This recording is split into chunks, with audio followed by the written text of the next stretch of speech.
donc d'offrir des expériences originales pour le public. Alors je sais que ce colloque est aussi ouvert au public, il y a peut-être des visiteurs du muséum qui sont dans la salle.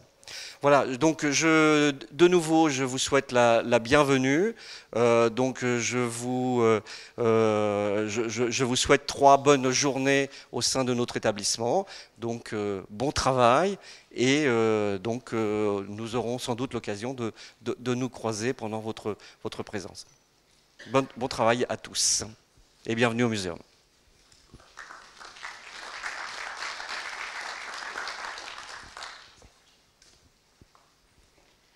Donc, bonjour à tous. À mon tour de vous souhaiter la bienvenue au nom du Jardin botanique de l'Université Toulouse 3 Paul Sabatier. Donc, juste quelques mots pour vous rappeler que si le muséum fête ses 150 ans cette année, nous fêtons en fait nos 150 ans de collaboration, puisque le Jardin botanique est bien plus ancien. À l'origine, il date du XVIIIe siècle, mais il est arrivé dans sa localité définitive au XIXe siècle. Et depuis la construction du muséum, en fait, les directeurs de muséum étaient des enseignants de la faculté des sciences, parfois aussi directeurs du jardin botanique, et parfois doyens de la faculté des sciences. Donc cette année, nous allons fêter nos 150 ans de collaboration, même si notre faculté est un peu plus vieille. Et finalement, au cours des années qui se sont écoulées, des dernières années, en fait, nos relations, qui autrefois étaient très étroites, se sont finalement distendues avec le départ des facultés de sciences et de santé sur le campus de Rangueil. Et la reconstruction du muséum et du jardin a été une opportunité de reconstruire ces liens avec d'autres personnes, de nouvelles personnes, dont Dominique Mazot, qui est ici présent, qui était le directeur jusqu'à ce mois d'avril. Donc, il a pris la retraite très récemment. Et donc, au final, même si notre collaboration est très ancienne, c'est la première fois que nous co-organisons un colloque muséum-jardin botanique. Donc, en plus de ce colloque, comme vous l'a dit Virginio, vous aurez l'opportunité de visiter cette exposition, Les couleurs du maïs. Et là, par contre, ce n'est pas la première fois que nous co-organisons une exposition. Et donc, je voudrais en profiter pour remercier toutes les personnes qui se sont impliquées d'abord dans l'organisation du colloque, les personnes invisibles qui ont œuvré dans l'ombre, et également les jardiniers qui ont travaillé d'arrache-pied pour que le jardin soit au mieux de sa forme pour ces journées, et ceux qui ont collaboré à la construction de l'exposition en fournissant des plantes, du maïs, des graines, des documents.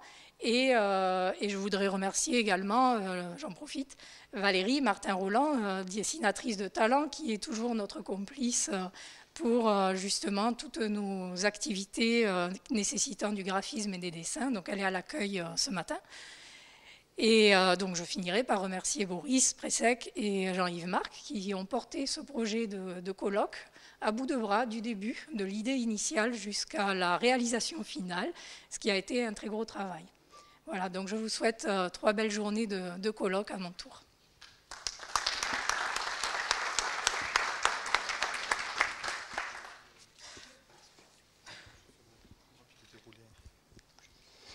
Bonjour à tous. Alors, pour vous présenter juste un petit peu la journée et puis les 3 journées qu'on va passer ensemble, pour ceux qui vont rester les 3 journées. Donc aujourd'hui, ce matin, on aura 2 interventions. On aura une première intervention par James Forrest, qui est botaniste, cueilleur de simples, jardinier, paysan boulanger et membre du réseau Semences Paysannes. Et une seconde intervention, donc la première intervention concernera les céréales à l'origine des civilisations. Et une seconde intervention de Michel Chauvet, qui est agronome, ethnobotaniste spécialisé sur les milieux tropicaux, sur l'ethnobotanique tropicale, on va dire, d'après les publications et ce que j'ai lu, et qui travaille à l'INRA de Montpellier, et qui fera une intervention sur la botanique des blés. Cet après-midi, nous aurons 4 interventions. Et puis, à 5h30, nous ferons une petite visite du jardin botanique où des personnes présenteront à la fois les collections de céréales en particulier, et l'exposition qui a lieu sur le maïs actuellement, qui s'appelle Les couleurs du maïs. Voilà. Je vais laisser peut-être la parole à Michel, pour Michel qui nous fait le plaisir et l'honneur d'être là toute la journée et puis de pouvoir être, on va dire, le modérateur de la journée. Voilà. Ah bon, d'accord, voilà. Oui, bah écoutez, bonjour. En fait, Boris a déjà introduit le premier orateur, donc je n'ai plus grand-chose à faire, si ce n'est être effectivement celui qui tient le temps. Alors cela dit, puisque j'ai la parole, bon, les personnes sont, je crois, parties, mais quand même, je dois dire que, vu de Montpellier, la situation du Muséum de Toulouse et du Jardin botanique me fait rêver. Hein, et là, alors, il peut y avoir des petits problèmes, mais en particulier la collaboration entre la ville de Toulouse, hein, qui est propriétaire, si je comprends bien, du muséum, et l'université, vue de Montpellier, m'apparaît exemplaire. Hein, j'en dirai pas plus. Donc, ceux qui connaissent Montpellier apprécieront. Voilà. Bah, écoutez, je passe tout de suite la parole à James Forrest, donc, du réseau Semences Paysannes, sur un sujet qui m'intéresse beaucoup, hein, sur la naissance des civilisations et la naissance de l'agriculture. Donc, voilà. Mais je vous couperai hein, si vous dépassez trop. Merci. Ça marche ? Oui, oui. Bonjour à toutes et à tous. Alors, j'ai de voir la présentation de cette première introduction. Et bon, merci Boris, merci Jean-Marc pour leur invitation.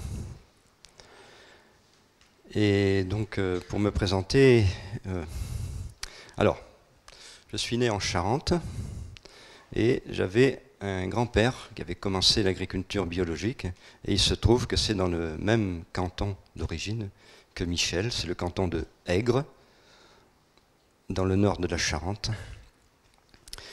Et de ce moment-là, ça a été un peu mon chemin de vie qui a été éclairé, je dirais, dans les années 70, par les débutants, enfin les gens qui mettaient en place à l'époque l'agriculture biologique.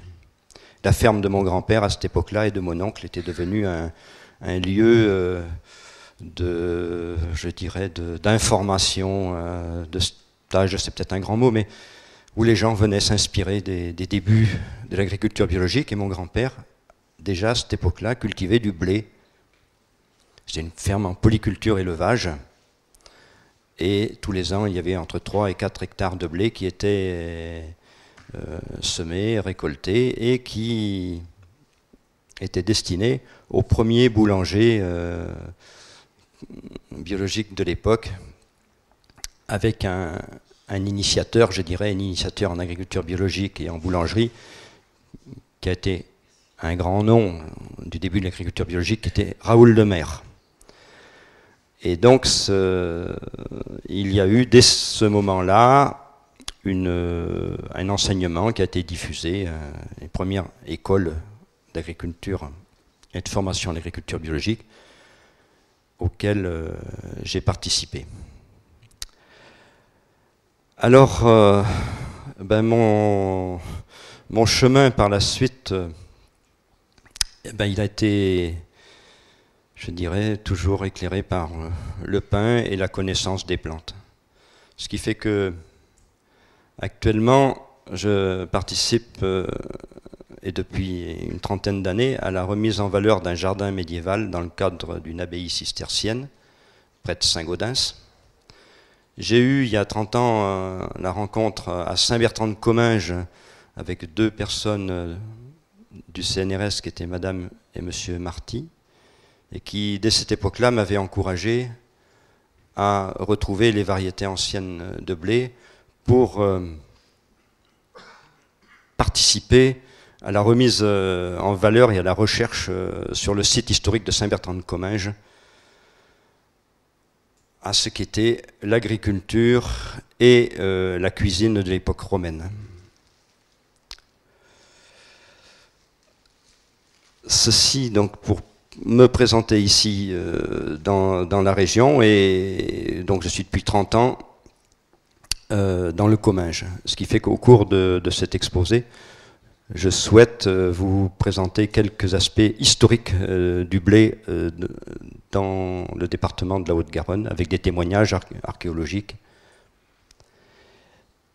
Et à cette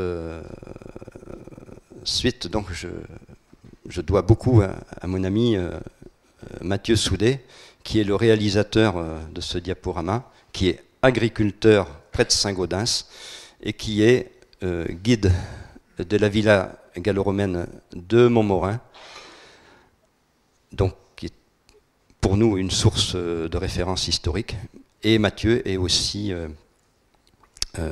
cinéaste, et nous avons réalisé 2 films en Inde et au Sénégal, parce que l'autre partie, je dirais, de mon engagement par rapport aux céréales, c'est que je participe depuis une dizaine d'années, principalement en Afrique de l'Ouest, à la sauvegarde des céréales vivrières et à leur panification, dans le cadre de 2 associations, l'une qui est née à Toulouse, qui s'appelle Solidarité, et une autre qui est à son siège à Montpellier, qui est BD, Biodiversité, Échange et Diffusion d'Expériences.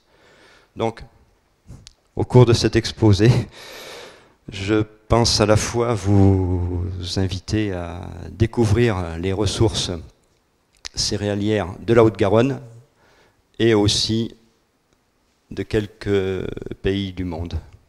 Voilà. Alors, ici, nous sommes en Haute-Garonne, nous sommes ce champ de blé, il est cultivé donc par Mathieu, sur la commune de Saux-Pomarède. Alors, ce sont des blés qui sont destinés donc à la production de pâtes. Je vais commencer par là.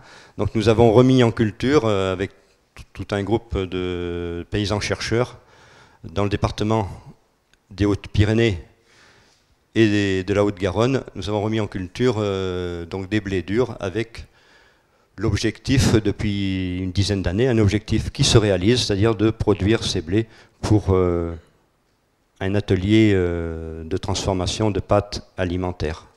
Donc là, il y a 2 variétés principalement, une qui est la Touzelle, l'autre qui sont des poulards. Et nous allons voir qu'avec la Touzelle, eh bien, nous sommes dans la période historique des Romains, puisque c'est une céréale qui nous a été transmise depuis l'époque romaine. Voilà, écoute Mathieu, donc c'est un champ de blé en Haute-Garonne. Je veux bien que tu passes le deuxième. Voilà. Alors là, nous rentrons un peu dans le dessin. Ce pourquoi je souhaite vous présenter donc les 7 céréales, c'est pour observer à la fois leurs diverses qualités d'enracinement et leur développement dans l'espace.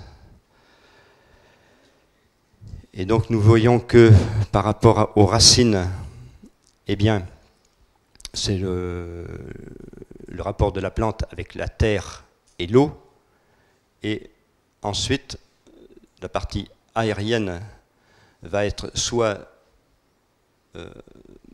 tassée, soit au contraire relâchée.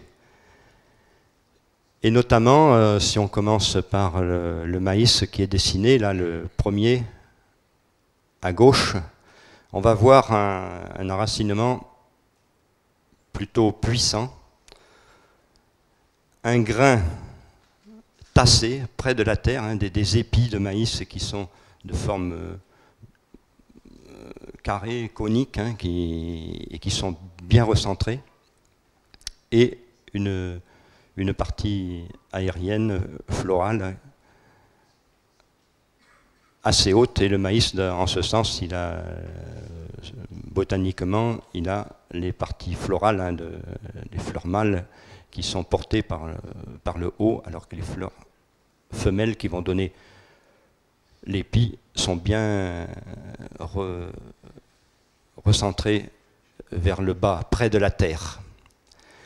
Et cette notion à laquelle je vous invite, donc, eh bien, elle va être une indication, notamment cet enracinement du maïs, je dirais en opposé avec le riz, hein, que vous pouvez voir à droite. Le riz, lui, il a un plutôt faible enracinement et une grande faculté, je dirais, d'aération. Hein, les fleurs et les fruits sont en panicule aérée. Alors le maïs, par exemple, il va donner une indication pour le semis. À savoir, déjà, je me réfère à 2 recherches en agronomie. Donc une première qui est celle de M. Bedbeder, qui est allé au Mexique et en Amérique centrale. Et les Indiens Hopis lui ont transmis qu'il était possible, et même voire favorable dans leur secret du semis, de semer profondément la graine. Alors profondément, ça peut vouloir dire jusqu'à 1 pied, c'est-à-dire que le grain de maïs, au moment du semis, peut être semé à 20 cm de profondeur, 1 pied, disent les Hopis. Et le fait de pouvoir semer profond va donner une qualité de germination qui va faire que le maïs il va pouvoir se développer en zone aride, avec donc très peu de besoin en eau. Alors cette comparaison, moi je vais la faire, hein, cette faculté qu'a le maïs de résister à la sécheresse. J'ai connu en 1976 un agriculteur en Charente, Monsieur Artus. Alors 76, vous savez, c'était la période où il y a eu une grande sécheresse. Et donc, cette année-là, il avait pressenti, Monsieur Artus, qu'en semant d'une façon très écartée sur les lignes, donc il avait semé 1 rang à la place de 3 et 1 grain à la place de 3 sur la ligne de semis. Et au bout de 3 semaines, 1 mois, quand le maïs avait 15-20 cm, quand il était sorti, germé, il avait passé un outil à dents, et ça avait permis donc au maïs de bien s'installer. Et cette année-là, 1976, il y avait eu une sécheresse, une grande sécheresse dans toute la France, et lui, il avait eu un rendement très honorable, je crois, environ 60 quintaux hectares. Donc, ensuite, cette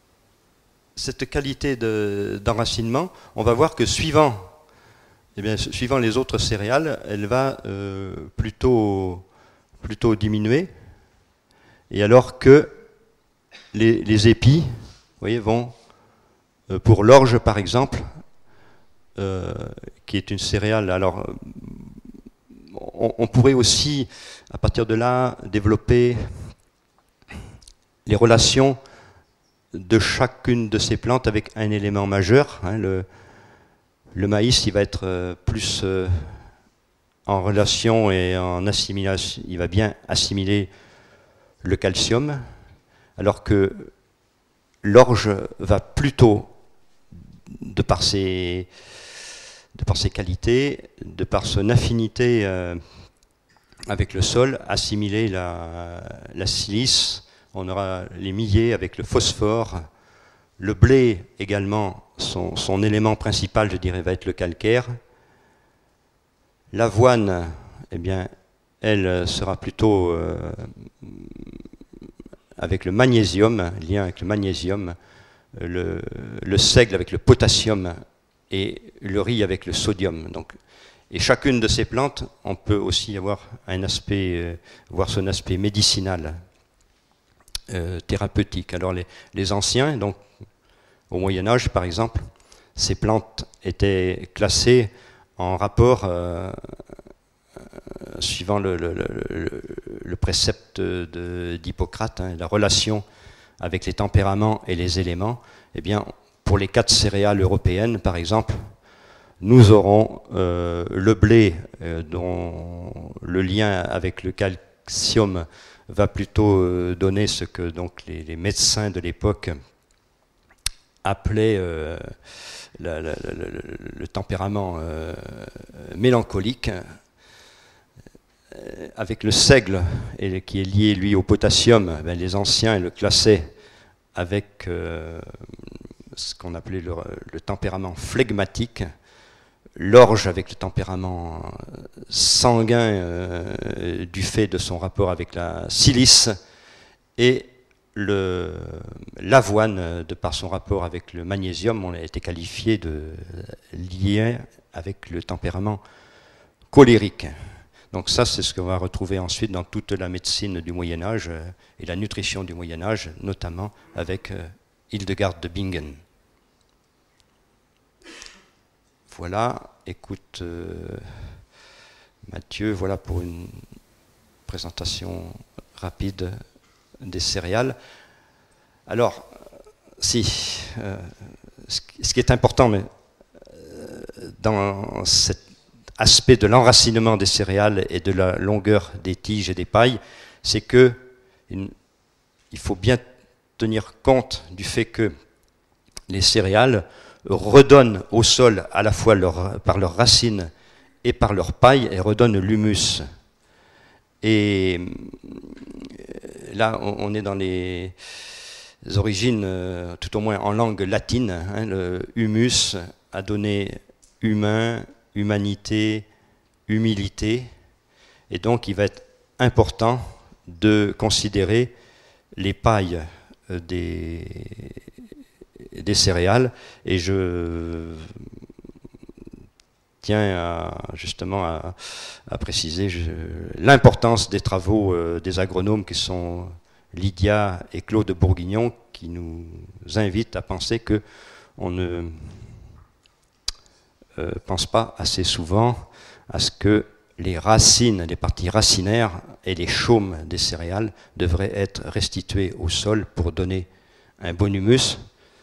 Il me vient à l'esprit maintenant aussi qu'un agronome et un chercheur et pionnier de la première association européenne d'agriculture biologique, André Beer, nous disait: mais il faut absolument tenir compte aussi de l'importance de l'avoine pendant tous les siècles de l'agriculture et de l'attraction animale. Le fait de cultiver l'avoine donnait par conséquence une paille et un fumier qui avait une qualité de souplesse, de noblesse pour le sol. Voilà, alors, bon, maintenant nous allons passer au calendrier, parce qu'en fait, l'origine, bon, c'est un calendrier schématisé, mais l'origine des calendriers est en rapport avec l'agriculture, et les repères des moments de semis et de récolte sont liés à l'observation du ciel. Alors, pour nous, qui sommes, disons, en Europe, alors ce calendrier, il est valable pour l'Europe, pour l'Europe centrale. Et bien nous voyons que le blé, il est semé en général au mois de septembre. Le seigle également. Leur durée de croissance, elle est à peu près semblable, c'est-à-dire que le blé semé au mois de septembre, il va être mûr 320 jours après, donc c'est le cercle jaune. Le seigle qui est semé à peu près à la même époque, eh bien, il y aura 310 jours de croissance, et plus on va aller après, vous voyez qu'on va passer de ces deux céréales dites d'hiver aux céréales de printemps, principalement, bien qu'il y ait des exceptions, l'orge, l'avoine, le maïs, le sarrasin qui n'est pas une céréale, mais qui est en tant que graine consommée en farine, lui, justement, il va être semé tout à fait en début d'été, en juillet, et il va avoir sa croissance juste dans la deuxième période de l'année. Donc, ce que l'on peut noter, c'est que du tableau précédent et de celui-ci, eh bien, c'est que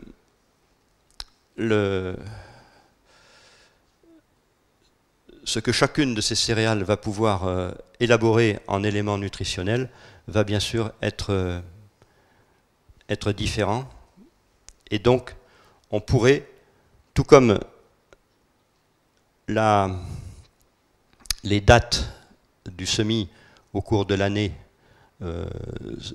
sont représentatives des mois, eh bien, on pourrait aussi envisager une cuisine des jours. Hein, c'est-à-dire que chaque jour pourrait aussi correspondre à une céréale. On pourrait très bien cuisiner en fonction non pas du calendrier annuel, mais de la semaine. Nous pourrions cuisiner le riz le lundi, l'orge le mardi, le millet le mercredi, le seigle le vendredi. On a toute une possibilité culinaire qui peut être inspirée par le calendrier. Alors ce qui est intéressant aussi, c'est de voir la notion. Hein, les calendriers, ils étaient liés au départ donc à l'agriculture et à l'élevage. Ensuite, ils sont devenus des almanachs.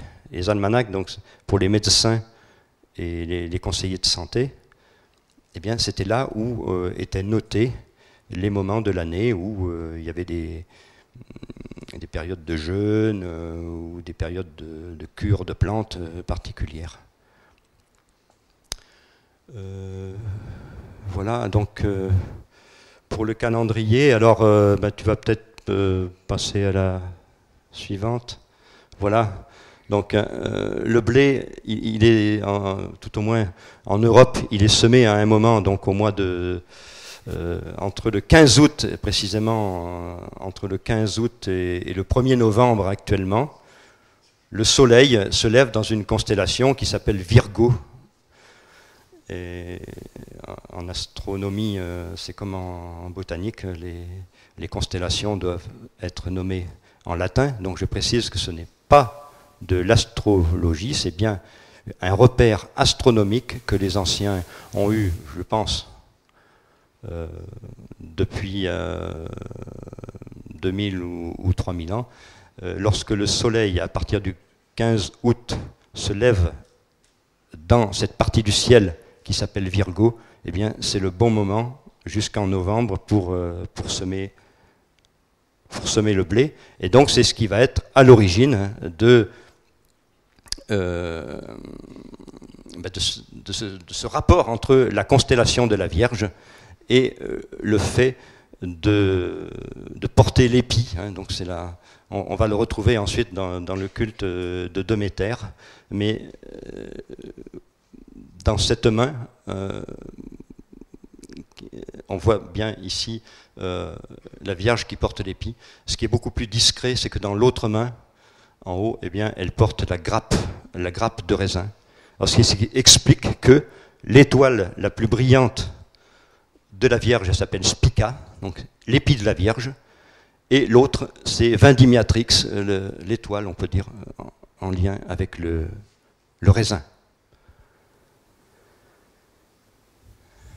Voilà. Mathieu, je veux bien. Alors, cette carte, elle date donc de 1971. Bon, c'est maintenant, ce à quoi je vais vous inviter, c'est à découvrir les céréales en fonction des différents pays, différentes régions du monde. Voilà, donc, vas-y, Mathieu, si tu veux bien. Alors, et là, nous sommes en Inde, donc c'est là où je suis allé donc avec l'association Solidarité en 2008, 2007-2008. Donc c'est près de Pondichéry et c'est un lieu en Inde, un lieu de recherche agronomique qui s'appelle Indian Institute for Post-Development et où nous avons, à la suite d'un agronome dont je tiens à rappeler la mémoire, qui était François de Ravignan, eh bien, sur ce site de Chettikupam, là près de Pondichéry, nous avons pu initier une boulangerie en Inde, et cette initiative de boulangerie, donc elle a pour but d'apporter aux populations indiennes une alternative à la trop grande importance du blé dans l'alimentation, je dirais, et en agriculture. Alors que les Indiens, justement, ont principalement deux céréales, le millet, qui est appelé le ragi, et le riz. Alors, justement pour le riz, et pour faire la liaison avec les calendriers dont je viens de parler tout à l'heure, l'année dernière, j'ai participé au Sénégal, donc aux rencontres sur les semences en Afrique de l'Ouest, et il y avait des Indiens qui étaient invités. Eh bien, les paysans indiens ont aussi une façon de classer le riz, hormis les caractères botaniques, bien sûr. Eh bien, les riz sont classés en lunaison, c'est-à-dire qu'ils ont 26 sortes, on va dire. Les riz sont classés en 26 catégories, parce que ce ne sont pas forcément des schémas botaniques. Et ces 26 riz correspondent à 26 lunaisons. Dans la pratique, ça veut dire que tous les 14 jours, il est possible de semer une variété de riz ou de la ressemer si la première n'a pas bien germé. Voilà. Donc c'est tout ce potentiel qui est porté entre autres par une grande personne de la sauvegarde des semences en Inde, qui est Vandana Shiva. Et nous, Association Solidarité, sommes invités par le groupe de recherche créé par Vandana Shiva à poursuivre ses recherches en Inde. Voilà, alors d'une manière pratique, comment ça se passe, la planification des riz? C'est que nous essayons également de mettre moins de farine de blé et d'utiliser des ferments, de mettre en route différentes formes de levain pour également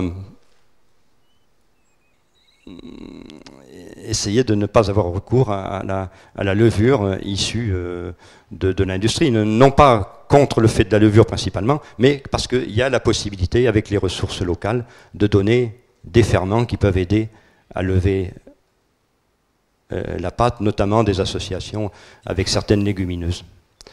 Voilà, alors j'aimerais, comme j'ai écrit quelques contes ou légendes, vous lire la suivante.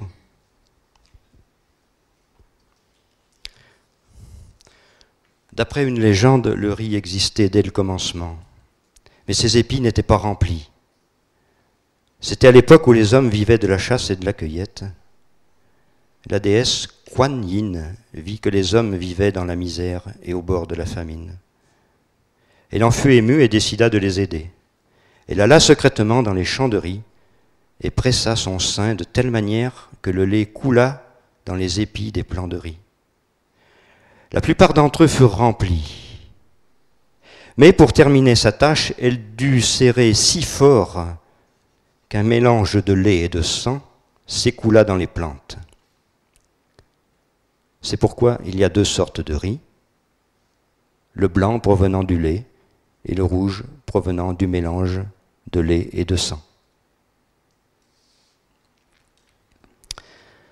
Avant d'être introduit en Chine, il avait déjà été cultivé en Inde, et selon Français, on lit dans un écrit chinois, le Chuqing, qu'en 2800 avant Jésus-Christ, l'empereur Cheng Nong, lors d'une fête de printemps, sema lui-même de l'orge, du millet, du blé, du soja et du riz. Vers l'an 2356, l'empereur Yao fit entreprendre de grands travaux d'irrigation avec l'eau du fleuve Yangtze-Kiang pour faciliter la culture du riz. Chaque année en Chine, des processions avaient lieu pour honorer les divinités des 5 plantes. Cette fête du riz continue toujours aujourd'hui au Japon. Et ensuite, on peut trouver cette information dans les travaux d'un chercheur qui s'appelle Rhein.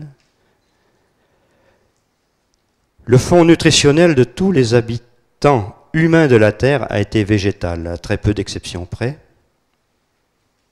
Et il ajoute, si pour la presque totalité des habitants de la Terre, ce fond de nourriture végétale a été le riz, ce fut un choix auquel on peut entièrement souscrire, car, d'après tous les résultats scientifiques modernes, on aurait difficilement trouvé mieux.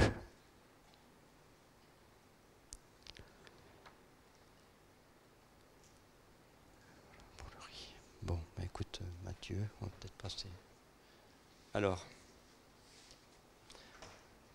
mais là, nous allons de l'Inde venir après toujours avec solidarité, c'est un autre voyage, je dirais, qui nous amène en Afrique, au Sénégal. Et là, nous avons le mil et le sorgho. Alors pour ce qui est de la tradition, je crois, ce qui se transmet chez les populations sénégalaises ou au Bénin, le mil a la plus grande résistance à la sécheresse.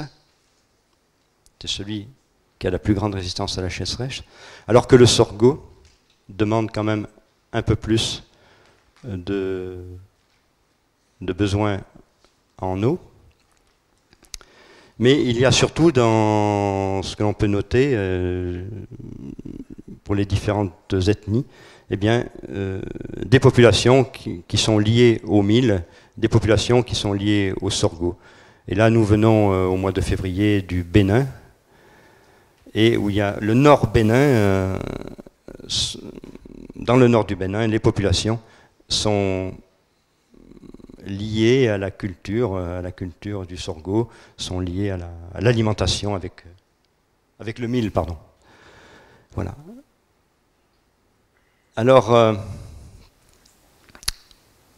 dans nos initiatives au Sénégal et au Bénin de panification, eh bien, va entrer, entre autres, une troisième plante, qui est l'igname. C'est-à-dire que, toujours dans le but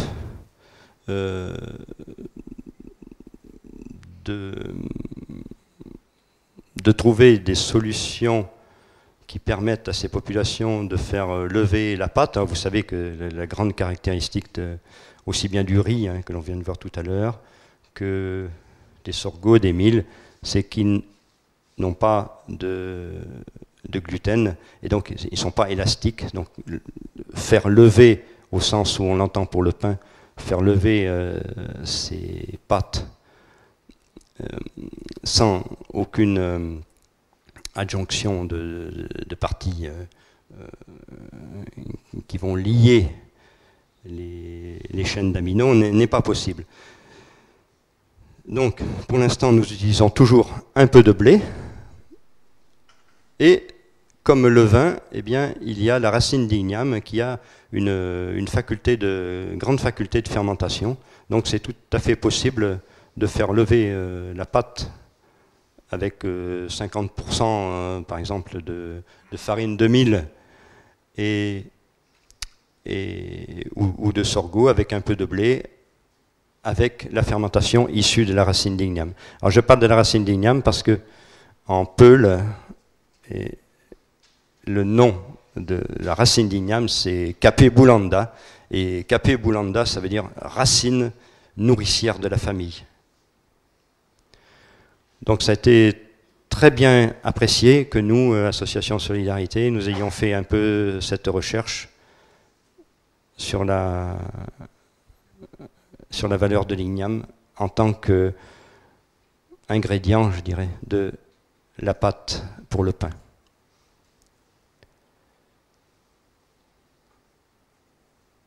Voilà, peut-être, Mathieu.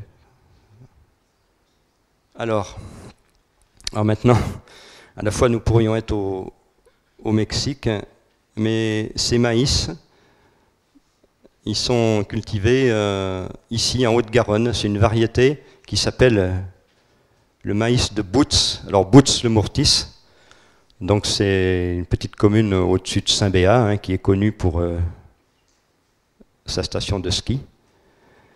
Et donc cette variété qui n'est plus cultivée au Mourtis déjà depuis 50 ans, avait été sauvegardée par les chercheurs de l'INRA de Montpellier.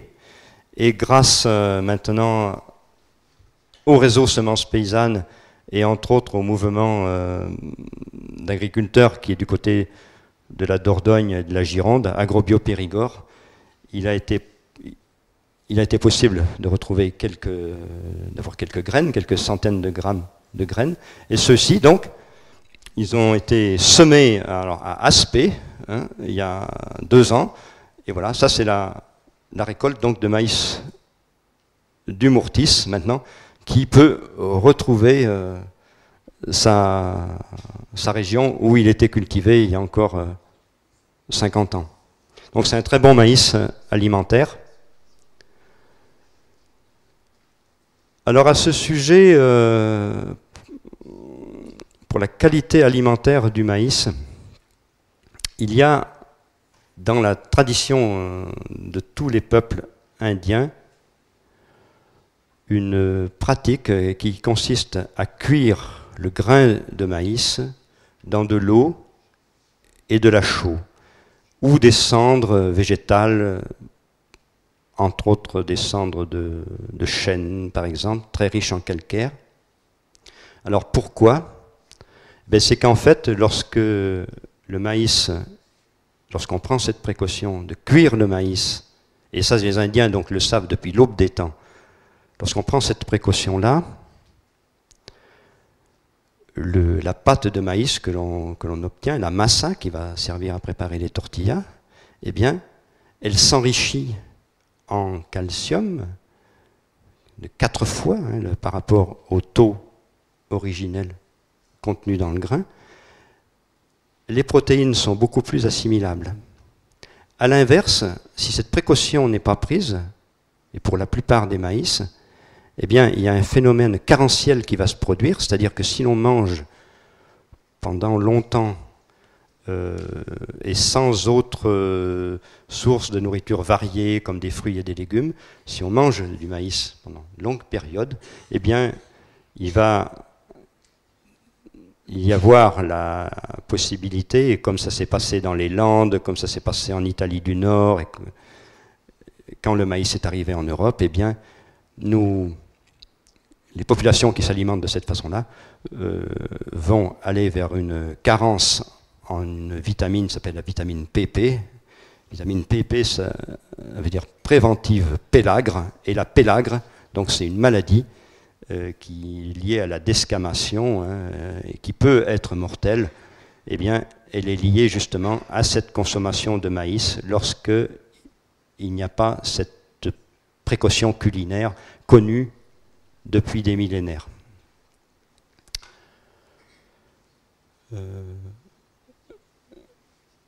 Alors, le maïs,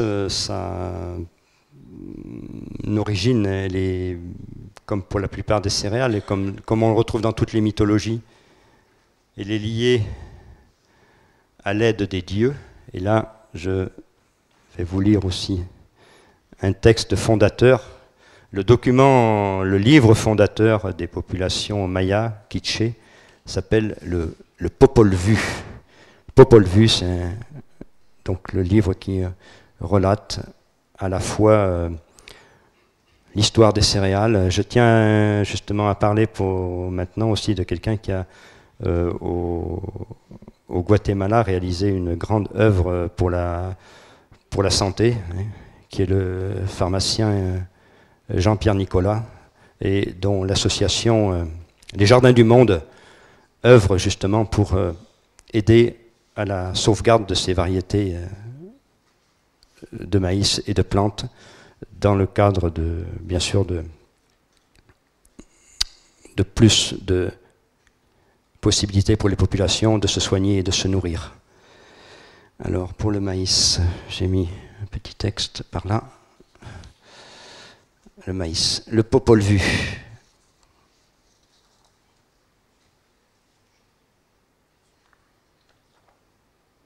Les Aztèques, comme les Mayas, pensaient que le maïs existait avant l'avènement des mortels.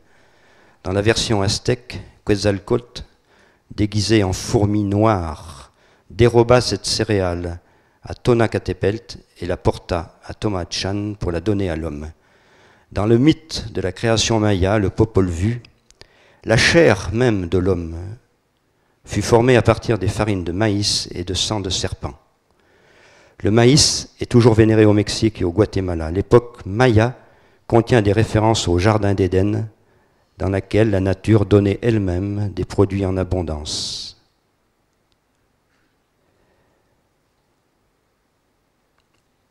Dans les commentaires royaux de l'Inca Garcilaso de la Vega, nous lisons « Tu sauras donc qu'enseignement, anciennement, dans toute cette immense étendue de pays, il n'y avait que de grandes broussailles. Les hommes, en ce temps-là, vivaient comme des bêtes et des animaux sauvages, sans religion ni police, sans ville ni maison, sans cultiver, ni ensemencer la terre, sans se vêtir, ni recouvrir leur nudité, parce qu'ils ne savaient ni filer la laine, ni le coton, pour en faire des vêtements.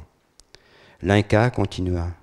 Le soleil, notre Père, voyant que les hommes étaient, tels que je te l'ai dit, fut touché de compassion et envoya du ciel sur la terre un fils et une fille, pour introduire dans la connaissance du soleil, notre Père, afin qu'ils l'adorassent et reconnussent comme leur Dieu, pour qu'il leur donnât des préceptes et des lois, par le moyen desquels ils puissent vivre en hommes reconnaissables, raisonnables, et apprendre la civilité, demeurer dans des maisons, peupler des villes et labourer la terre, cultiver les plantes, faire la moisson, élever des troupeaux et en jouir ainsi que des fruits de la terre en hommes raisonnables et non en bêtes.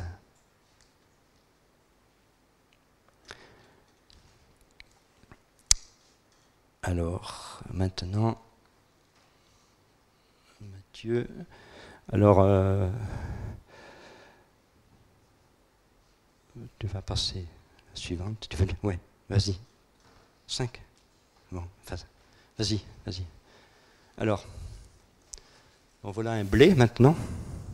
Alors le blé, il peut être considéré peut-être comme la plus noble des céréales, comme l'aboutissement et l'ennoblissement de l'agriculture. Et il est très lié justement au pain, parce que comme nous venons de voir avec les milles, avec les riz, les sorgho, nous n'avons pas de céréales à pain, alors que le blé, lui, vraiment, il est, et principalement, je dirais, avec la civilisation égyptienne, l'emblème de la céréale pour le pain. Alors, avec le blé, nous avons vu tout à l'heure que c'était dans les constellations de la Vierge, donc la Vierge qui tient l'épi. Je pense que ce qui peut être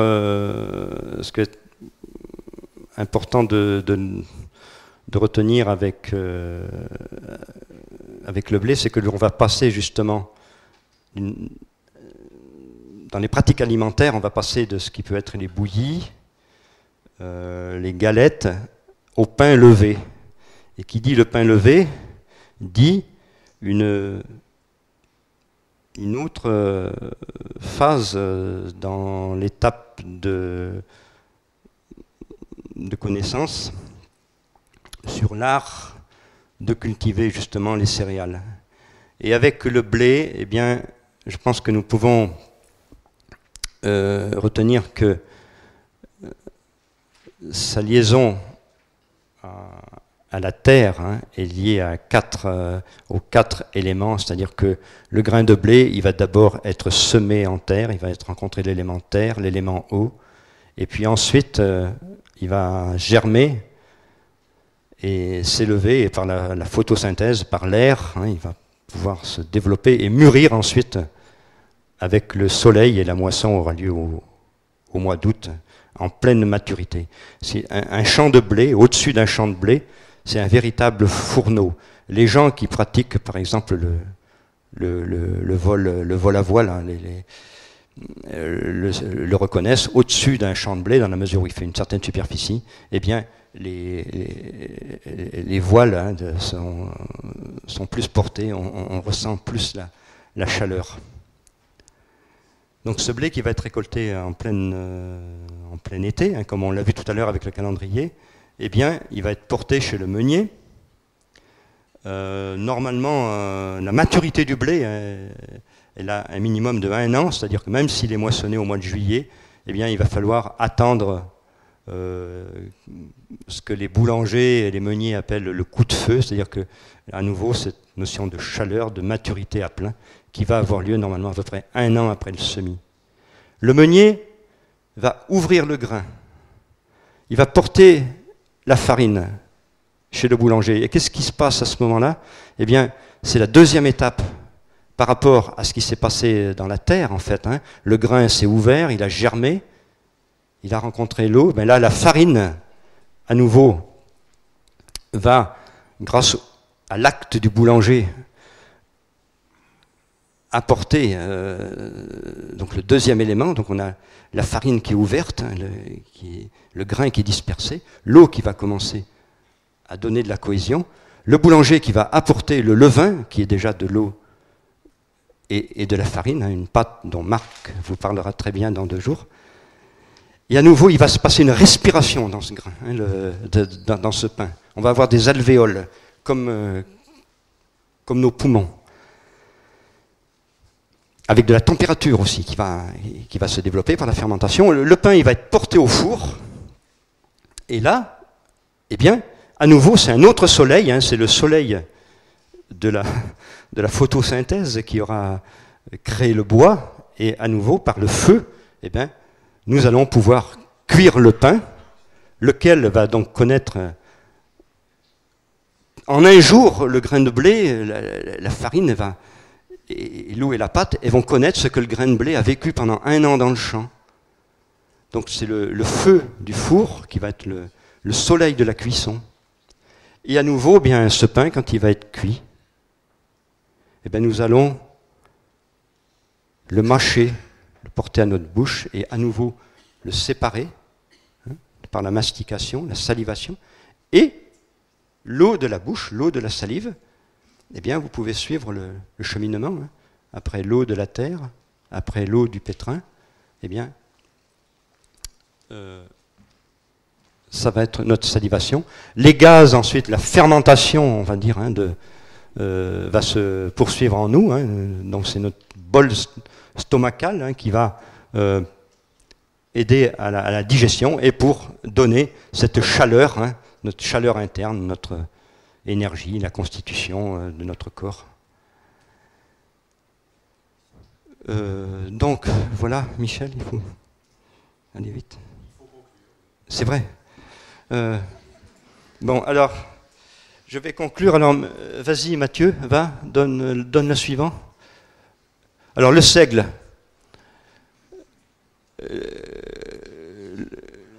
Oui. Le seigle, c'est ce que je tiens à dire. Bon, c'est une céréale qui est très en rapport avec les pays froids. Sa germination, ça va être à 2 degrés, alors que le blé, il peut germer à 4 ou à 5 degrés. Et puis, dans sa flexibilité, le seigle est une merveille de prouesse physique, parce que la tige, le diamètre de la tige va faire 3 mm, la tige elle-même 1,70 m. Et si vous comparez avec une cheminée d'usine dont la base, le diamètre est d'environ 3 mètres, la cheminée d'usine, elle va faire à peu près 20-30 mètres de haut, eh bien, c'est un rapport. Comparativement, il faudrait que la cheminée d'usine, elle fasse 10 fois plus, quoi. Il faudrait qu'elle fasse 1700 mètres, imaginez. Donc le grain de seigle, il a il est porté par un épi d'une très grande flexibilité. Alors, la valeur alimentaire du seigle, elle est surtout liée, je dirais pour nous, le pain de seigle, il va être très utile pour nos artères, pour nos veines. C'est vraiment un pain que l'on peut recommander pour la souplesse des vaisseaux. Voilà, ben, vas-y, peut-être. L'orge à Siran, comme ça va me permettre d'introduire l'orge à Siran. Elle est souvent représentée en Égypte sur les monnaies, parce que là aussi il y a eu un congrès à Sénanque, à l'abbaye de Sénanque dans les années 1977, un congrès sur les silos à grains, et entre autres un chercheur qui est cité dans les années 1800, qui s'appelle Doyer, a fait un rapport entre les quantités de céréales qui pouvaient être stockées grâce à des silos de bonne qualité et les monnaies qui pouvaient être établies en fonction des stocks de grains. Et l'orge est souvent représentée dans l'Antiquité sur les semences, elle est représentée comme semence sur les pièces de monnaie. Alors c'était aussi, le grain d'orge est très petit, et petit en diamètre, c'est un des plus petits grains de céréales, en diamètre et en longueur, et il a été donné comme unité de mesure aussi bien de poids que de longueur, et ça a donné le terme l'orgelet, par exemple, hein, quand on a la petite affection à l'œil qui est toute petite, à peine mesurable, le nom de l'orgelet vient de là. Bon, vas-y. Alors, une avoine, ça c'est toujours dans ton champ, Mathieu. Ça c'est une folle avoine. Alors tu peux passer à la suivante. Voilà. Alors ça c'est une avoine cultivée. Elle s'appelle la panache de roi. Alors que dire de l'avoine en comparaison, je dirais, avec les Grecs, pour qui la nourriture principale était l'ambroisie, le nectar d'ambroisie. Et bien pour les peuples nordiques, qui se nourrissaient essentiellement d'avoine, l'aliment qui accompagnait l'avoine, c'était le hareng. Et on trouve dans les textes fondateurs, qui s'appellent l'Eda, textes fondateurs des populations nordiques, et bien de grande vénération à la faculté de l'avoine, pour qui, comparativement aux autres céréales, le grain d'avoine est un pain. C'est comme s'il n'avait quasiment plus besoin d'être transformé ou cuit. Il est déjà par lui-même, le grain d'avoine, la nourriture de la fée Olé dans les textes nordiques. Voilà, bon. Oui, si vous voulez qu'on ait le temps d'une ou deux questions, il faudrait conclure. Autrement, voilà. Je ne sais pas ce que dira Boris, mais il faut suivre le timing. Voilà. Bon, au Moyen-Âge, il y avait au temps de Saint-Hildegarde, il y avait le grand épôtre, Spelta. Alors pour les personnes qui recherchent aujourd'hui l'alimentation, il y a une école de nutrition qui s'appelle l'école hildegardienne. C'est le blé, ça c'est le grand épôtre qui est encore recherché. Voilà, on peut peut-être... Vas-y, juste la dernière et puis... Alors, Osiris, voilà, ça c'est le blé Osiris qui est symbolique de l'Égypte. Et donc dans la mythologie, Osiris épouse Isis et va donner la connaissance de la culture des blés. Alors tu passes le suivant, Mathieu. Et voilà, nous voici à la villa gallo-romaine de Montmorin, avec Hélios Sérapis, donc qui est Hélios c'est le soleil, Sérapis c'est une contraction de Osiris et d'Isis. Donc c'est une statuette qui fait environ 15 cm de hauteur, qui a été retrouvée à la villa gallo-romaine de Montmorin, donc c'est en Haute-Garonne. Et Hélios Sérapis, bon, c'est une divinité en Gaule, jusqu'au IVe siècle de notre ère, protectrice des blés. Et on peut voir, donc, en haut, c'est la tresse de gerbe et par derrière, eh bien c'est Katakos, hein, le récipient, le vase qui permet de recueillir les grains. Bon ben voilà. Ouais. Allez. Bon, mais écoutez, merci beaucoup. Alors, on a le temps pour quoi? Une question? Deux? Oui, une question? Une ou deux questions, oui. Une ou deux? Bon, maximum deux. Allez, bon. Entendu. Y a-t-il une question? Bon, ben écoutez, on va accélérer. Il n'y a pas de questions. Donc, voilà. Bon, alors, Justine. Bon, merci. Bon. Le pain romain, si tu veux bien. On va terminer. Alors, non, ça, allez. Alors ça c'est Perséphone, qui, dans la mythologie grecque, dans le mythe de Perséphone, Perséphone a été enlevée par Hadès, le dieu qui était lié avec Pluton, alias Plutos, le dieu des richesses. Ça a donné la plutocratie. Le gouvernement par les richesses. Donc, après que Pluton est entraîné dans les entrailles de la Terre, Perséphone, eh bien, Déméter va confier à sa fille, donc Perséphone, le soin et la guérison des semences. Et là, ensuite, ça se passe à Éleusis. Éleusis était en Grèce, c'était un haut lieu de la connaissance et de l'initiation à l'agriculture.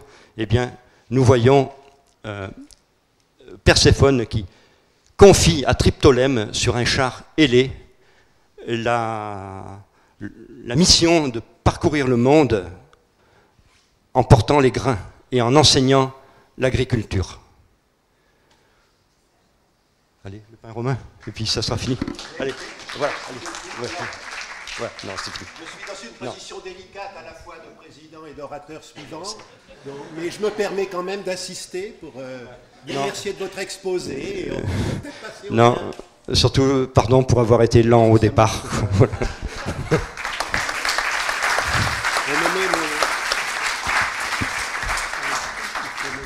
Alors, c'est un pain romain. Voilà. Voilà. C'était...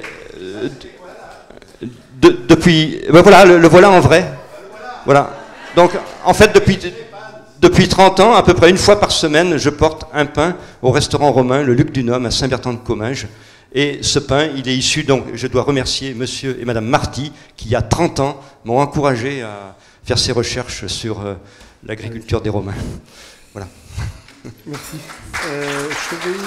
Voilà.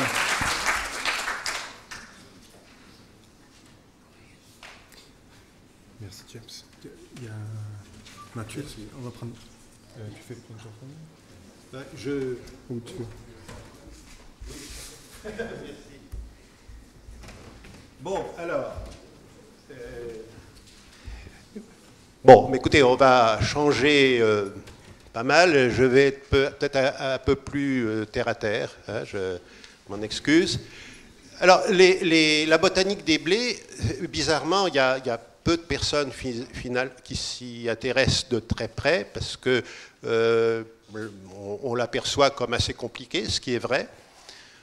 Et puis, je me suis trouvé mêlé à ça sans trop le vouloir au départ.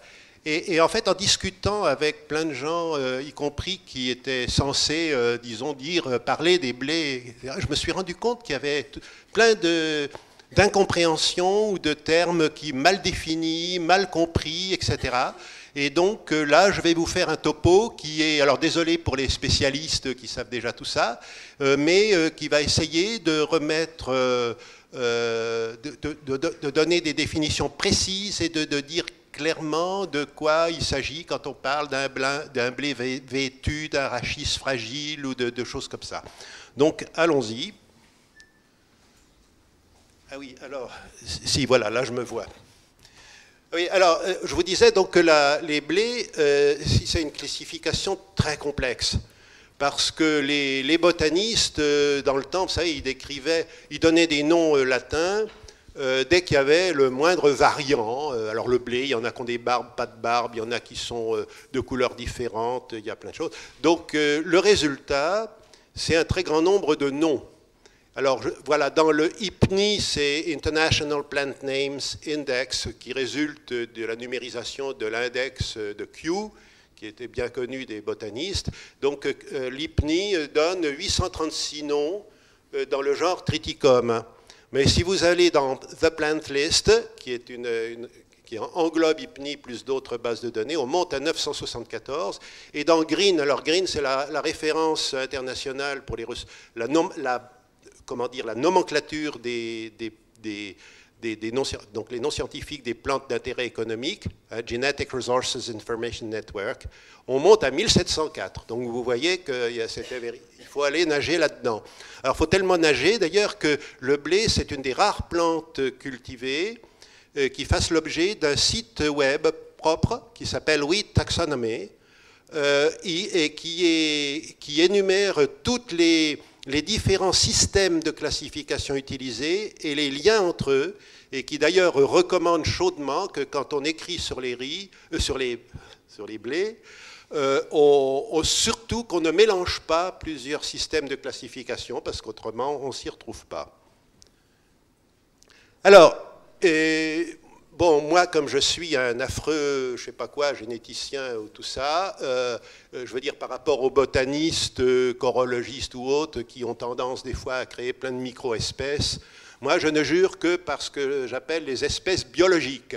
Autrement dit, l'ensemble des formes qui s'hybrident entre elles sans problème et avec pleine fécondité à la génération suivante. Et qui donc partagent, comme on dit en génétique, le même génome. Donc voilà, donc pour les blés, heureusement, depuis déjà pas mal d'années, puisque ça doit dater des années 40, 40-50, parce qu'on fait de la cytogénétique des blés depuis bien longtemps avant les outils moléculaires modernes, on a trouvé que finalement les blés cultivés se rangeaient uniquement dans 5 espèces. Alors une espèce diploïde qui a 2 génomes, donc c'est l'engrain, AMAM, 2 espèces tétraploïdes, c'est le Turgidum et Timofevi, je vais revenir après là-dessus, et 2 espèces hexaploïdes qui sont Triticum aestivum et Triticum joukowski. Voilà, donc on peut tout ranger là-dedans et c'est ce que je suis. Alors maintenant, bon, juste un aperçu global de la généalogie des blés. Alors là, je vous reproduis, parce que je n'ai pas eu le temps de le refaire, je manipule encore un peu mal Illustrator, mais voilà, pour Agropolis Museum, j'avais fait faire une généalogie des blés où vous voyez au premier niveau horizontal les espèces diploïdes, au deuxième niveau les tétraploïdes et au troisième niveau les hexaploïdes. Alors, bon, ce qui est vert, c'est les formes sauvages, et ce qui est jaune, c'est les formes cultivées. Donc, vous voyez, pour être très bref, qu'il y a 3 blés dont dans la même espèce on trouve des sauvages et des cultivés. C'est l'engrain, Monococcum, c'est l'amidonnier sauvage et cultivé plus le blé dur, donc le Turgidum, et c'est une espèce mineure dont je vous parlerai, qui est Timofevi. Voilà.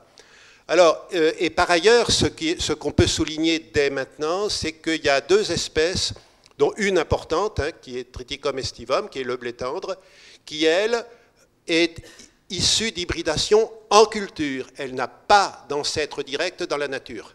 Ça, c'est quelque chose d'important.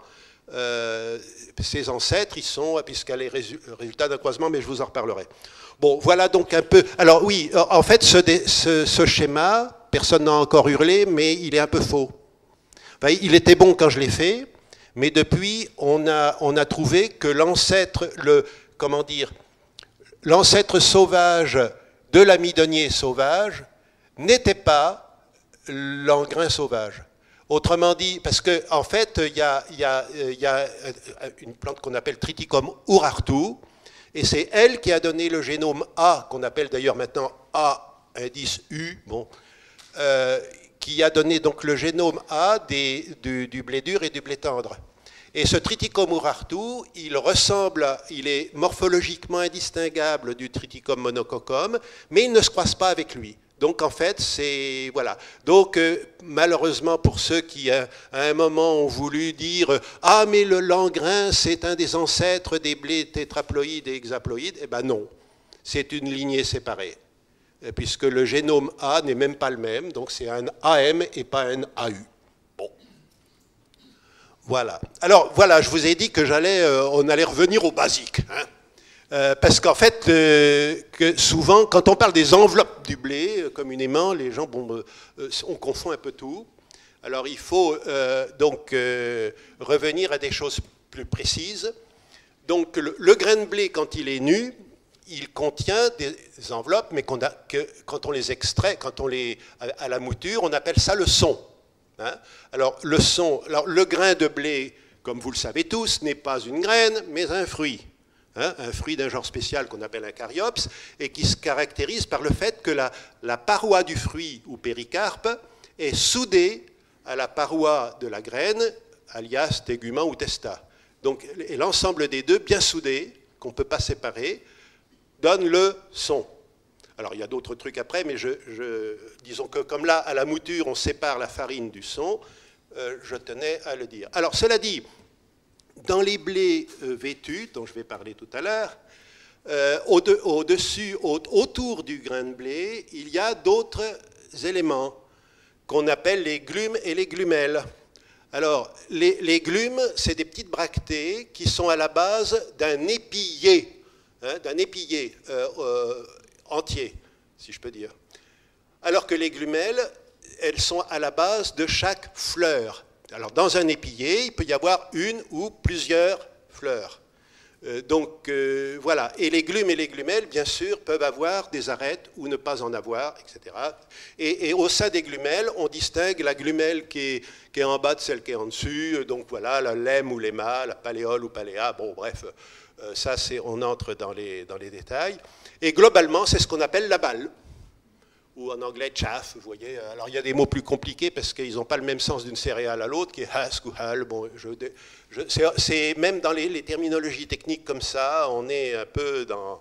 C'est un peu la brasse coulée, il faut toujours faire très attention à l'usage des mots. Toujours est-il que tout ça peut se classer dans les enveloppes du grain, mais vous voyez, il est important à chaque fois de préciser un peu, de parler de glumes et glumelles, ou de sons, par exemple, de bien distinguer les deux. Bon.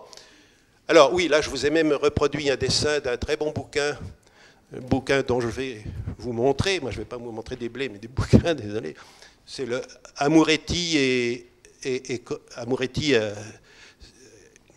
c'est une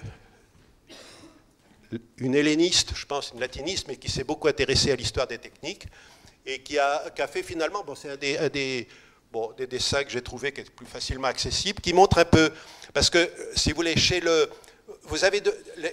l'orge par exemple, il y a 3 épillés au même niveau et chaque épillé n'a qu'une fleur fertile. Alors que chez le blé, vous avez une diversité, mais la plupart du temps, vous avez un épillé à chaque niveau, et cet épillé-là, il est représenté avec 4 fleurs donnant 4 grains. Donc vous voyez un épillé dans la partie à droite. Ah si, ça marche, waouh!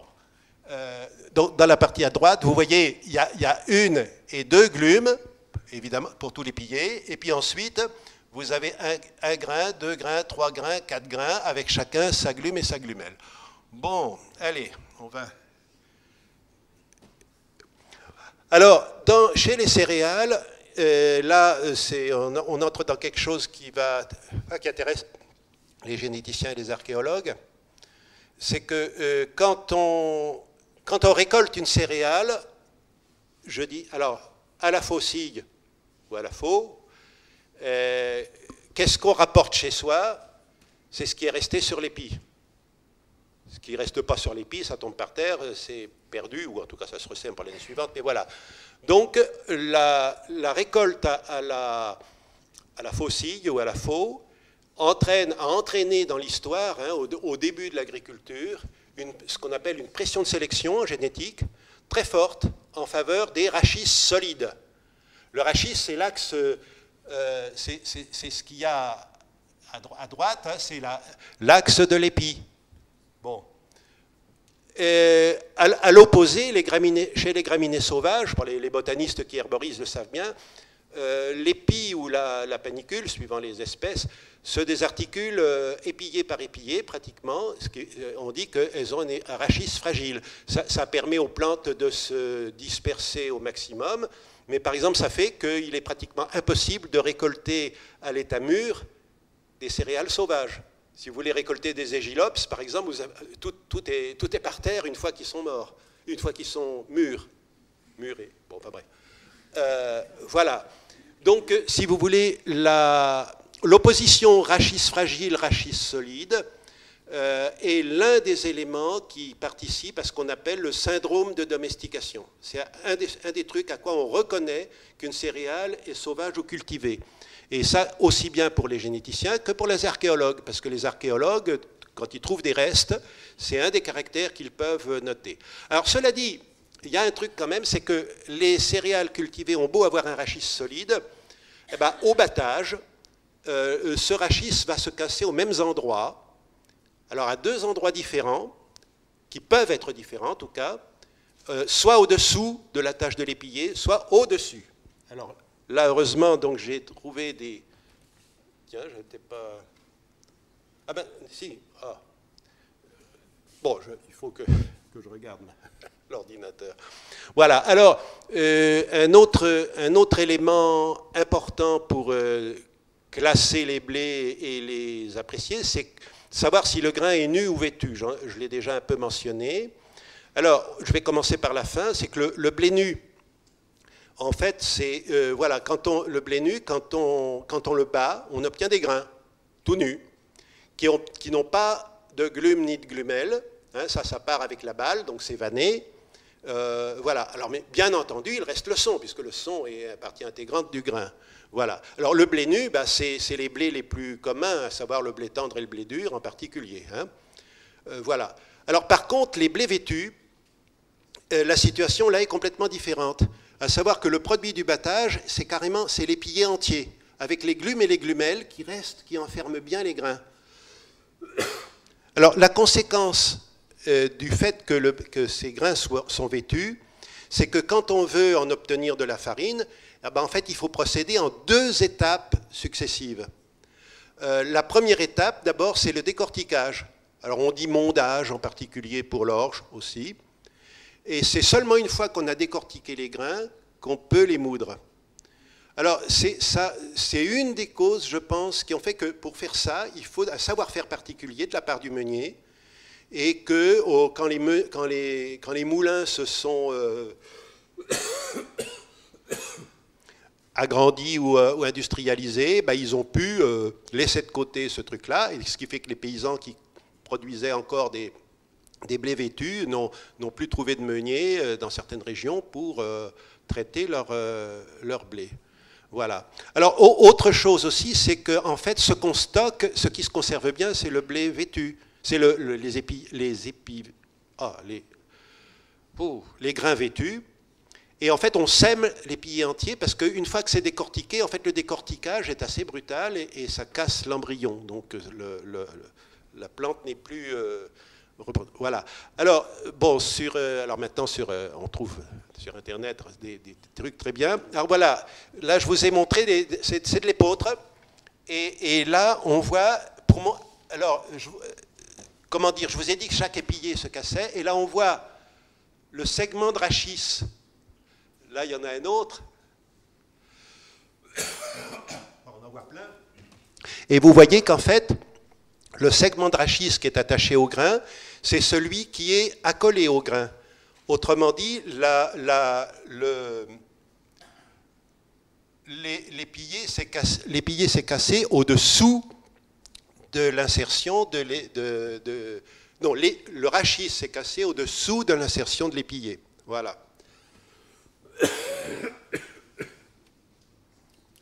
Alors, au contraire, si on prend un amidonnier, autrement dit un turgidum,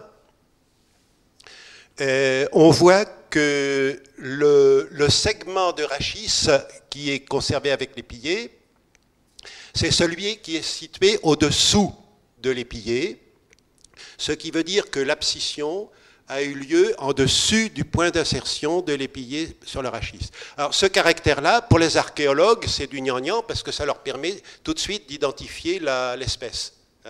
Alors génétiquement, ça veut dire qu'en fait, ce n'est pas le même gène qui est à l'origine de cette zone d'abscission dans les deux espèces. Autrement dit, entre le tétraploïde amidonier et l'hexaploïde épeautre. Donc on pense que le gène pour l'épeautre, il vient de son ancêtre que je vais vous présenter tout à l'heure, Aegilops toshi. Voilà, alors pour Agropolis Museum, j'avais fait dessiner des crobards repris du livre de Zohari et Hopf, qui vous montre un peu la différence. Donc vous voyez que tant le diploïde en grain que le tétraploïde amidonier, c'est le segment en dessous de l'épillé qui reste attaché, alors que pour l'épeautre, c'est le segment contre l'épillé. Voilà, bon. Alors maintenant, allons-y, là, parce que c'est pas tout, mais un peu de botanique. C'est un peu, voilà, c'est un peu haut. Ok. Donc l'engrain, Triticum monococcum. Donc, comme je vous disais, il y a la forme sauvage qu'on appelle Beoticum et la forme cultivée qu'on appelle Monococcum. Bon, c'est pas, il n'y a pas trop si ce n'est que Monococcum, ça veut dire à un grain. En grain, ça veut dire aussi à un grain, à une corne en allemand, etc. Alors, manque de peau, on en a repéré des formes à 2 grains. Hein. Et en principe, l'engrain est vêtu, mais là aussi, on a repéré un mutant nu. Donc vous voyez que la diversité est toujours... voilà. Alors là, j'avais fait faire aussi des cartes un peu de répartition, que je n'ai pas reprises, mais voilà, l'engrain sauvage est représenté en vert, et vous voyez en fait qu'il vient de l'Anatolie et il s'étend jusqu'à l'Iran. On pense que maintenant, avec les marqueurs moléculaires, on a trouvé qu'en fait, c'était une zone précise dans l'est de la Turquie qui était à l'origine de toutes les variétés cultivées de Monococcum et des adventices. Toujours est-il que sa diffusion, vous voyez, elle ne s'est pas faite vers l'est, elle ne s'est pas faite vers le sud, elle s'est faite uniquement vers les Balkans et la zone méditerranéenne. Chez nous, elle est arrivée en Haute-Provence. Mais l'engrain n'est pas... Aujourd'hui, c'est un peu une culture relique hein, de régions un peu de semi-montagne, etc. Voilà. Alors, bon, excusez-moi, mais je vérifie quand même... voilà. Parce que j'ai quand même un paquet de choses à vous dire, alors, même si j'ai 1 heure. Tiens, qu'est-ce qui se passe? Ok. Faut que je dise. Ah non, faut que je dise. Ah oui, autrement, il va se mettre à me télécharger je ne sais quoi. Alors là. Bon, moi et Windows, ça fait 2, donc. Voilà. C'est. Bon, bref. Alors, turgidum, donc, c'est le blé tétraploïde. Donc, il contient 2 génomes. Alors, ce blé tétraploïde, il existait dans la nature. Hein. C'est justement sous-espèce d'Icocoides.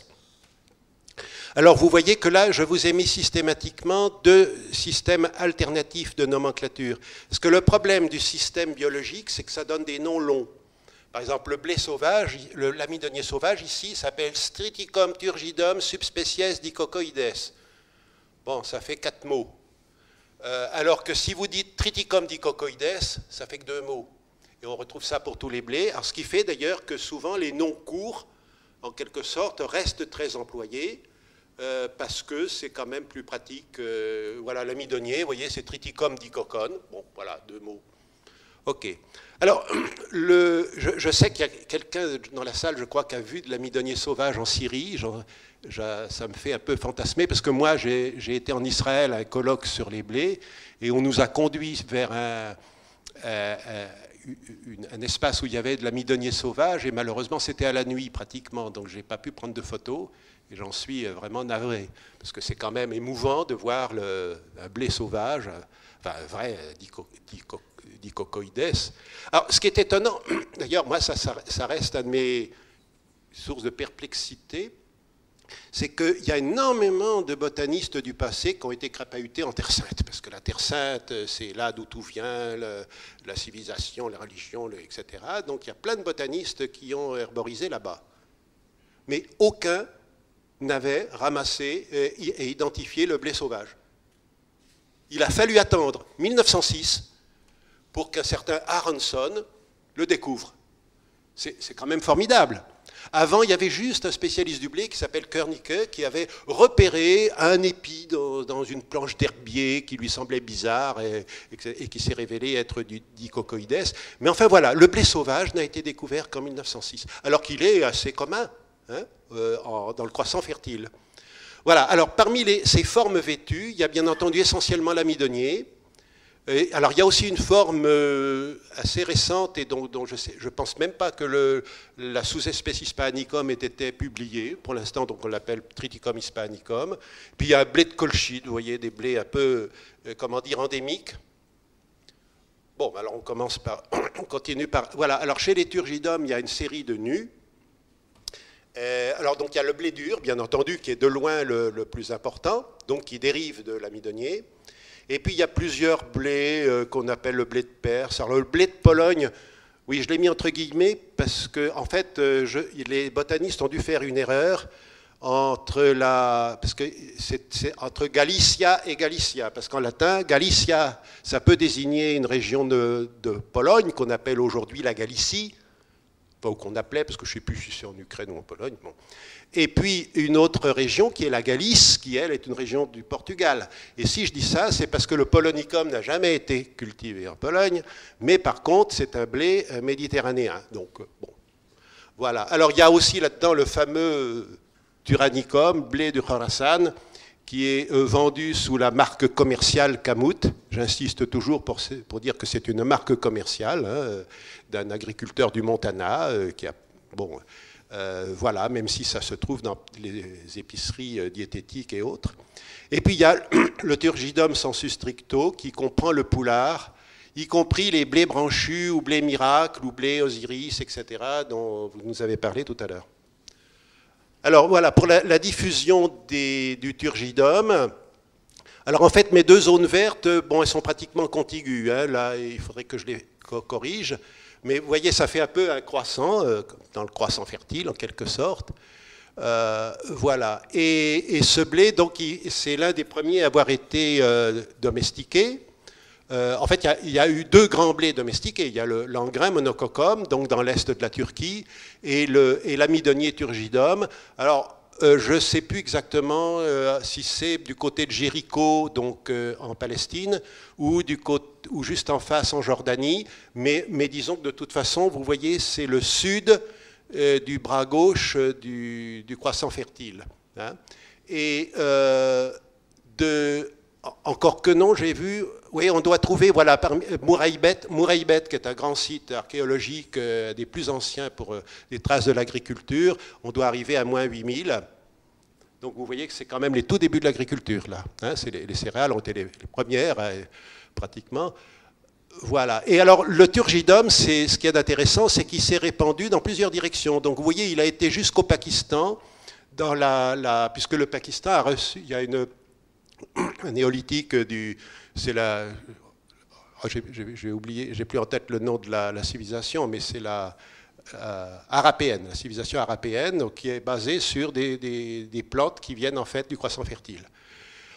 Mais bon, il s'est aussi répandu jusque vers l'Éthiopie, et aujourd'hui d'ailleurs, je pense que c'est surtout en Éthiopie qu'on cultive de l'amidonnier. Il s'est répandu en Égypte.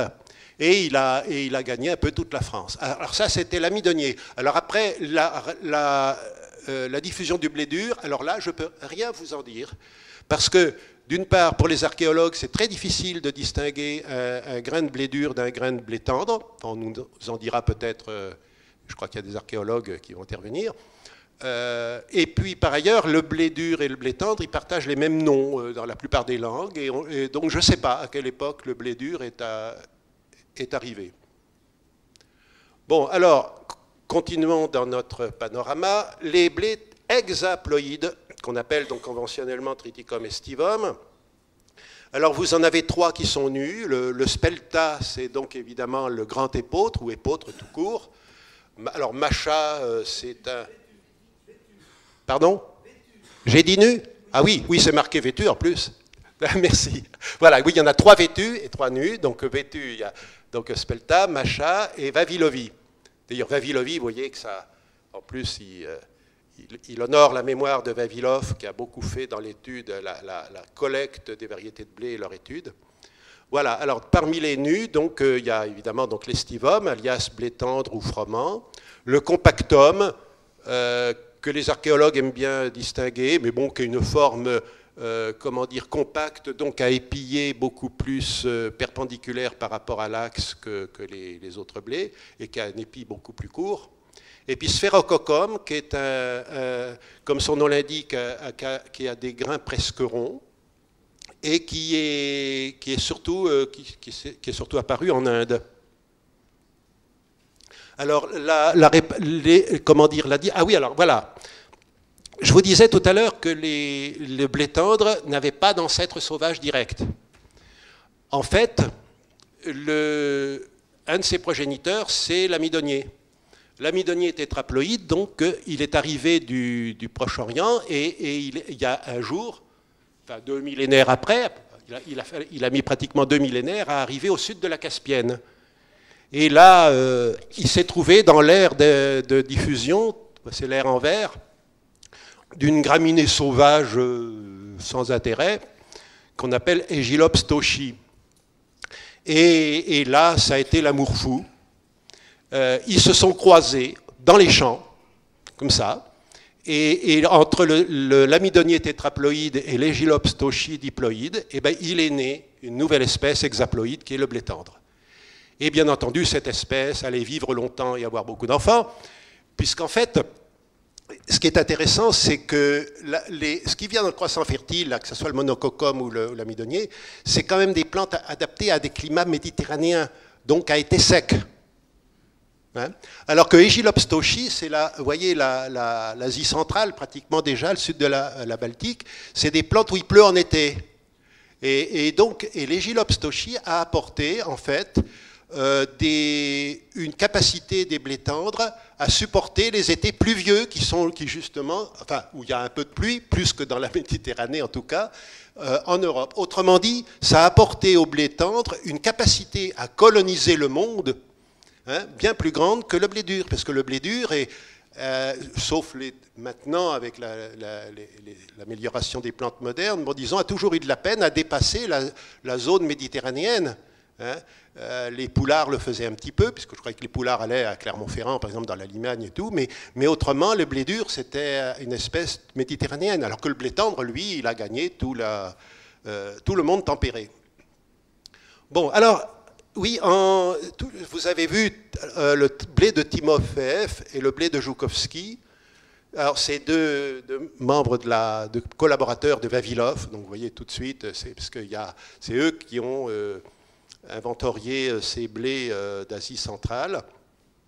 Et curieusement, donc, ils ont trouvé en Géorgie, mais dans des zones très très précises, maintenant je pense que c'est plus cultivé d'ailleurs, ça doit être uniquement en collection, un blé tétraploïde qui est Triticum timofeevi, qui est au lieu de contenir le génome D de Aegilops toshi, contient un génome G dont je ne me rappelle plus l'origine. Mais voilà, donc c'est une autre lignée qui aurait pu avoir une autre vie, mais non, c'est resté là. Et dans les champs alors on appelle ça localement le blé Zanduri, c'est son nom, son petit nom, Zanduri. Et dans les champs de Timofeevi, mais pas publiés, pas cultivés en tant que tels, il y avait des formes hexaploïdes. Donc c'est pareil, là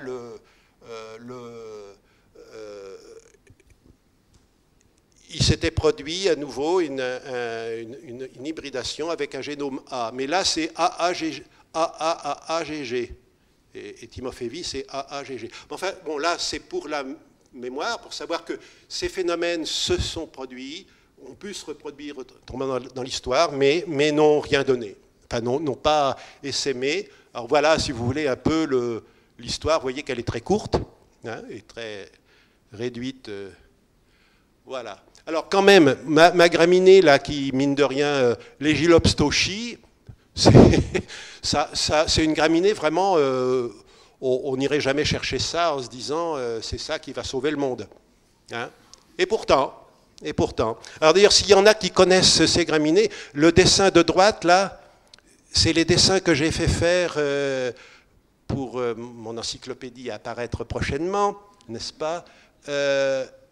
Si quelqu'un a l'impression que c'est pas que l'identification est pas bonne, qu'il me le dise. Hein. En principe, les plantes viennent de Mogyo et tout, mais on ne sait jamais.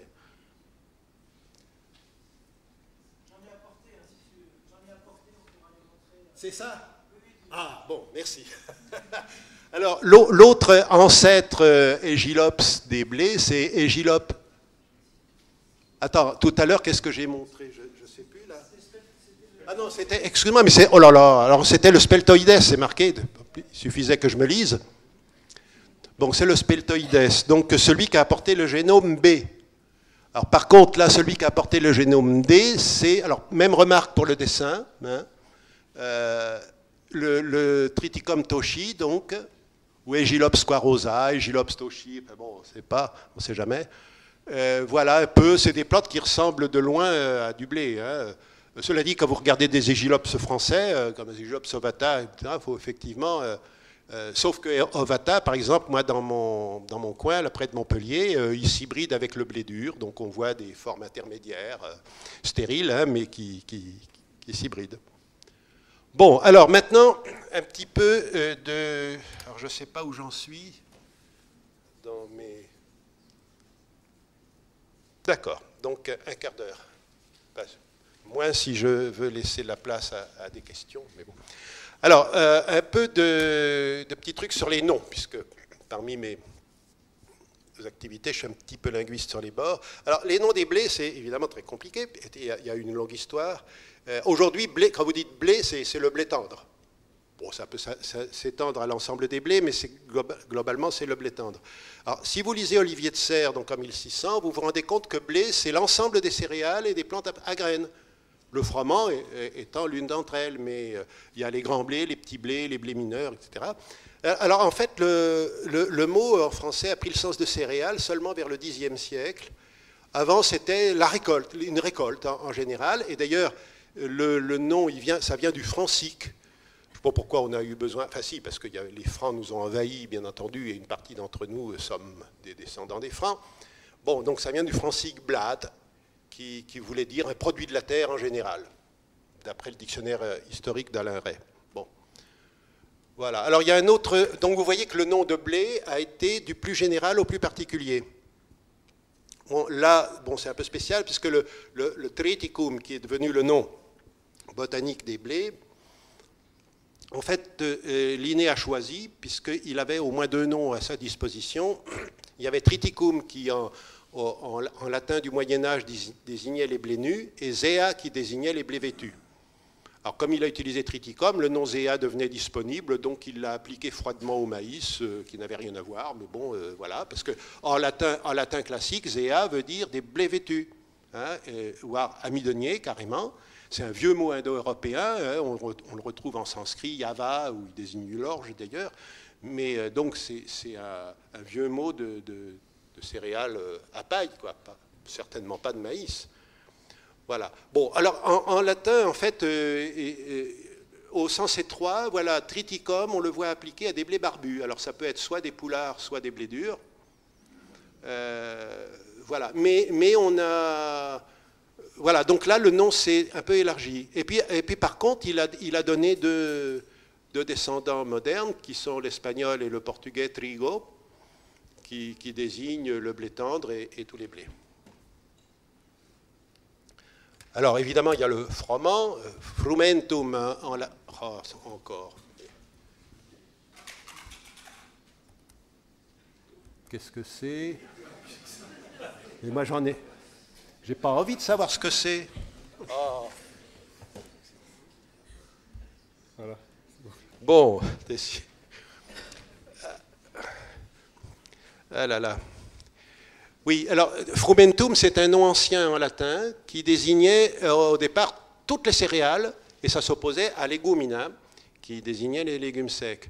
Alors Pline donne une liste de ces céréales, far ou adoreum qui est un amidonnier, siligo qui doit être un blé tendre, triticum qui doit être un blé dur, etc. Arinca, je ne sais plus, zea, doit être un amidonnier encore, olira peut-être aussi, tifet c'est le monococcum, c'est l'engrain, panicum c'est la cétère, erissimum, alors c'est le nom moderne, c'est bien une crucifère qui doit être cultivée pour ses graines, bizarrement, et horminum qui doit désigner une menthe, la menthe menta horminum, donc c'est un peu bizarre, enfin voilà.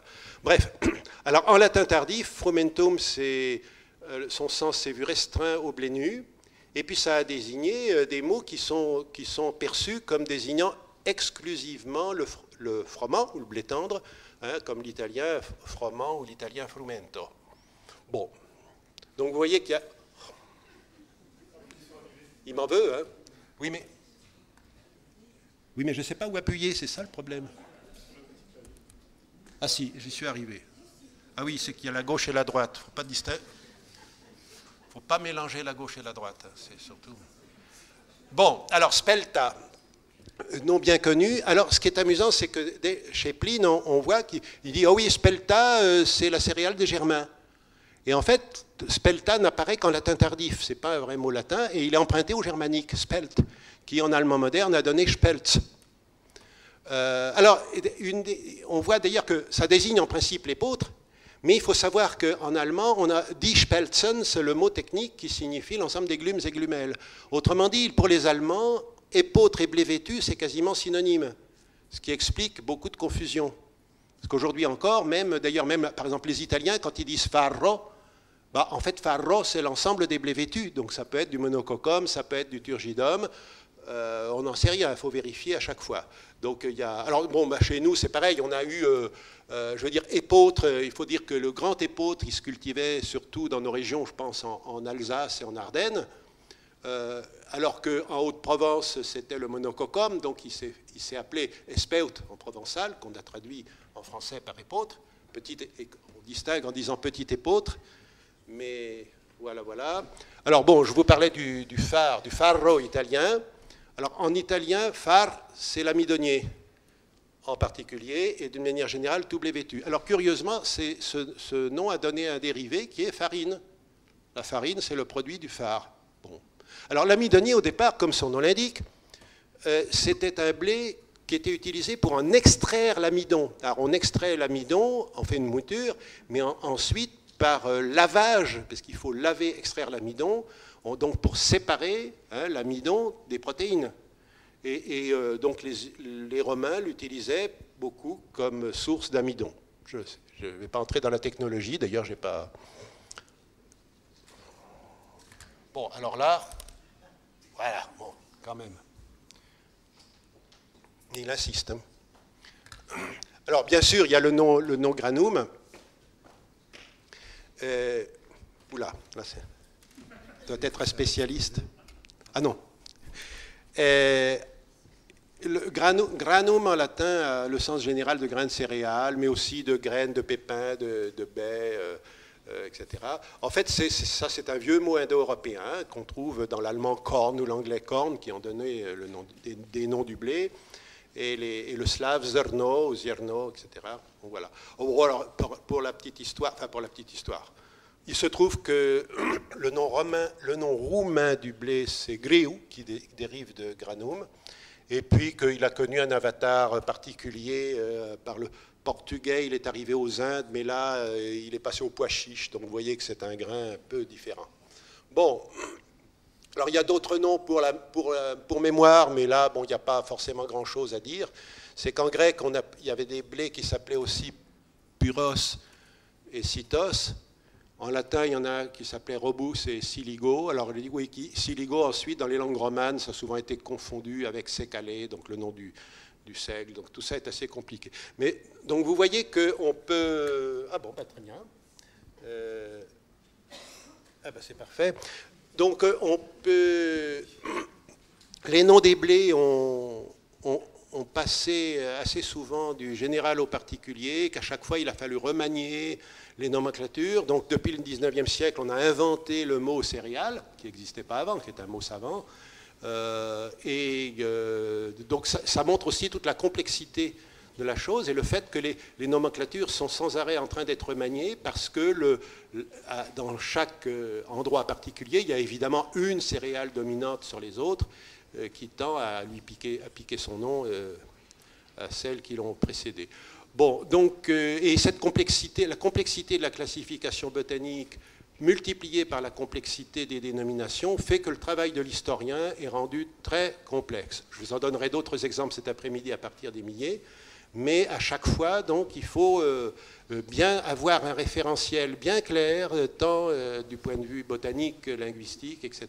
Et c'est ça fait partie de mes petits vices personnels, donc ça ne vous étonnera pas, hein, mais c'est tout à fait nécessaire si on ne veut pas un peu tout mélanger. Merci de votre attention. Donc.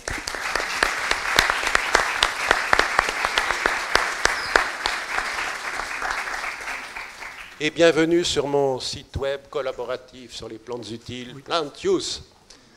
Merci Michel. Donc si vous avez des questions à poser sur le blé, sa généalogie.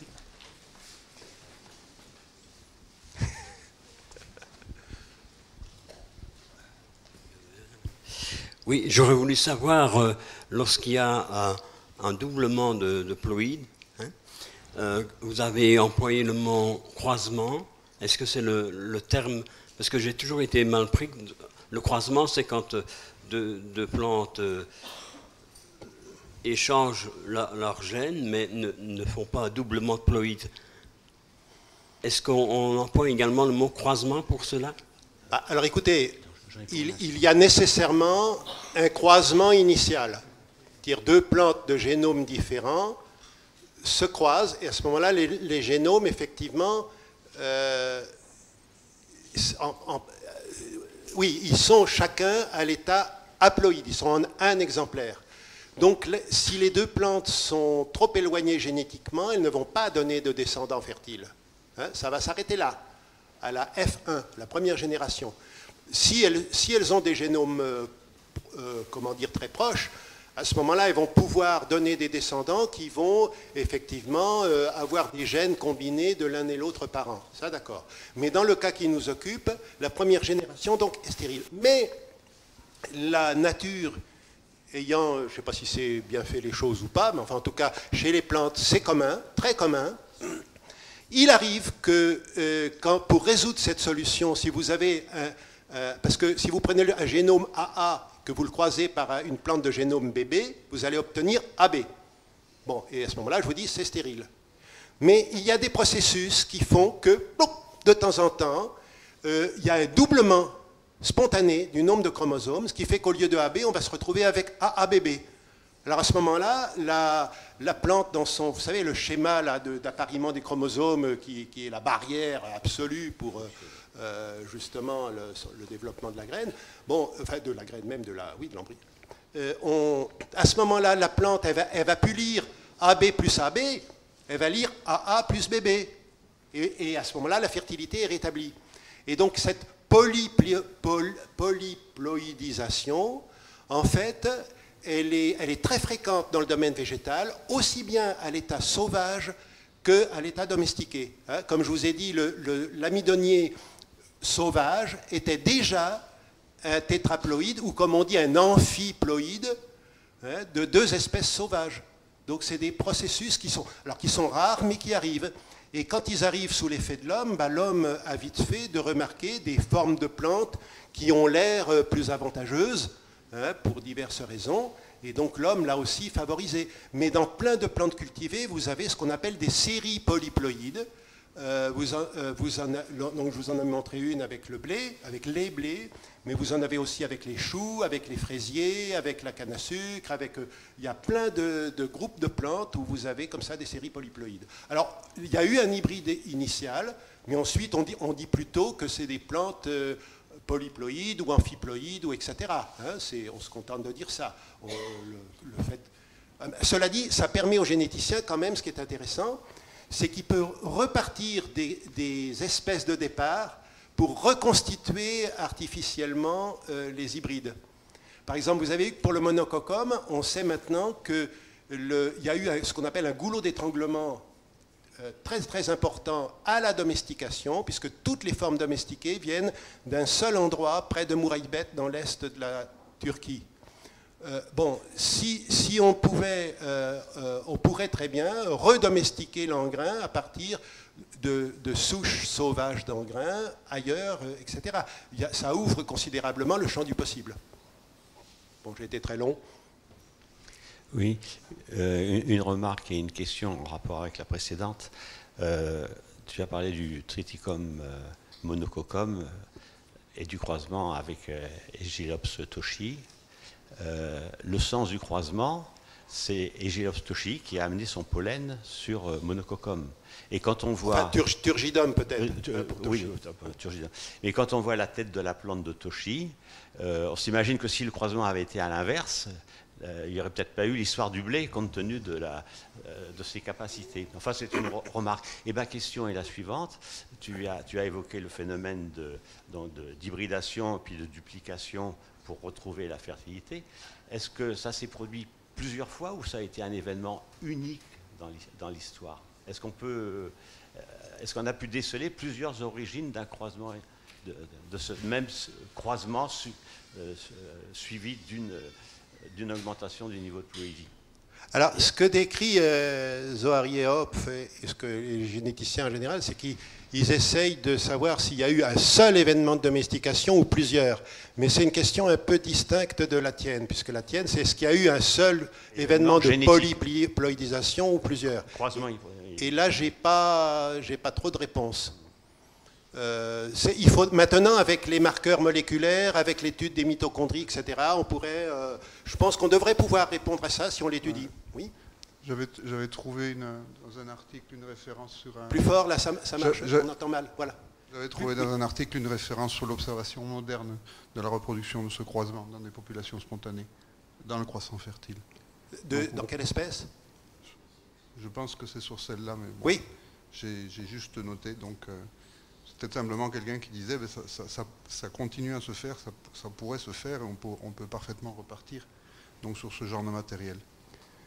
Oui, donc, non, mais, quelque part, il doit être dans une collection. Il y a plein de choses, d'événements qui peuvent... Il doit se retrouver dans une population, dans une collection de germoplasme maintenant, quoi.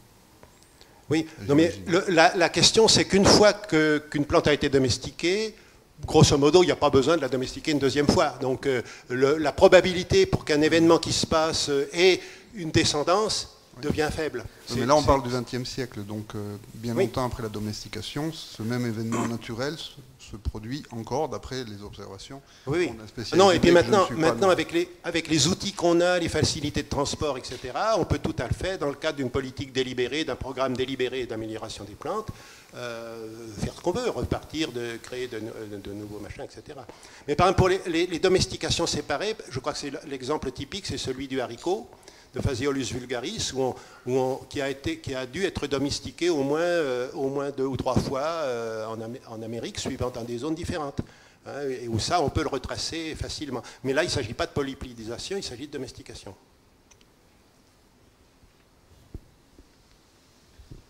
Une autre question ?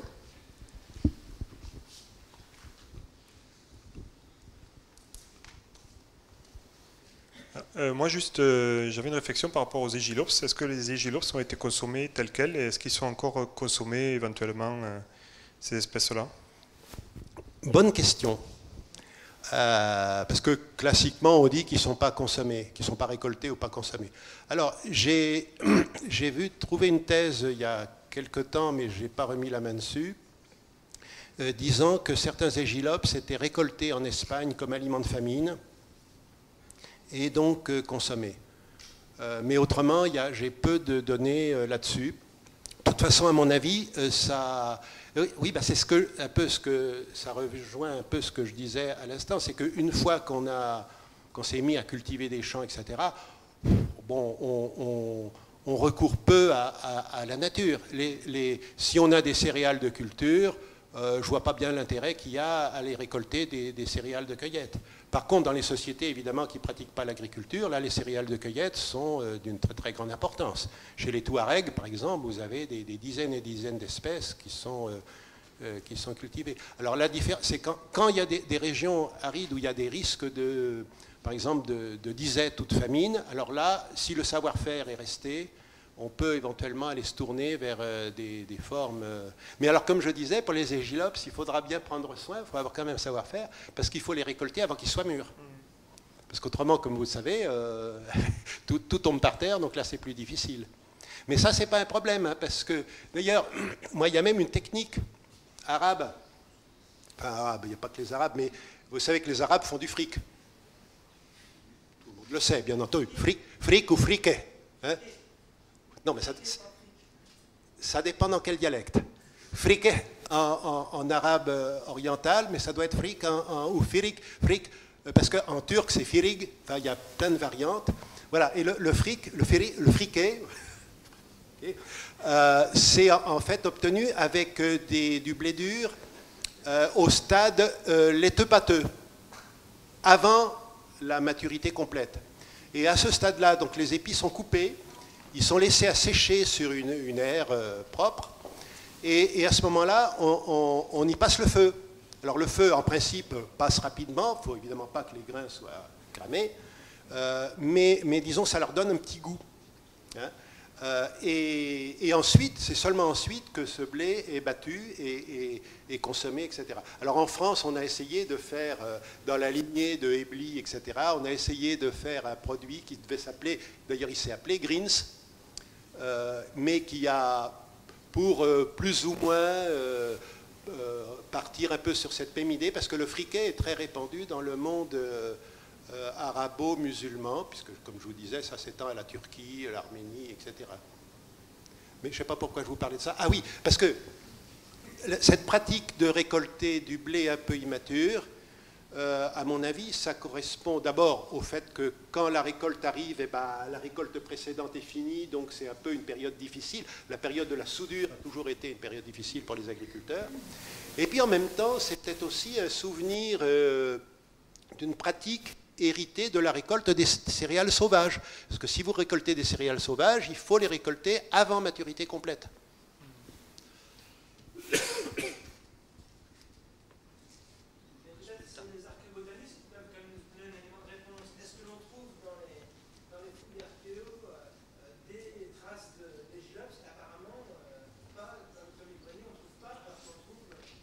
Non, effectivement, oui, j'ai pas... Non, on a tout de suite domestiqué des triticums. C'est vrai, pas des égilops. A priori, à l'état sauvage, on a une cueillette de différentes céréales, dont les triticums, mais aussi des égilops, en fait. Et contrairement à ce qu'on a cru pendant longtemps, on a une perduration, en fait, des deux pendant plusieurs millénaires de sang. Ah oui, non, mais ça, là, sur la coexistence de la récolte sauvage et de la culture, oui, la réponse c'est clair, hein, ça, effectivement. Maintenant sur la consommation, la récolte des égilops pour la consommation, ben, je ne sais pas. Ok, ben, vous nous direz ça, parce qu'apparemment c'est vous qui allez parler. Oui. Je crois qu'en Allemagne, Marc, tu vas pouvoir me confirmer, il y a bien un spelta, un épeautre qui est cueilli avant le stade de maturité.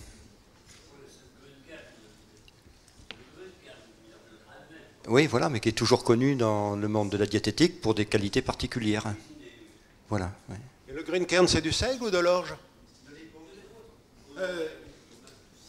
Oui, de l'épeautre ou de l'orge?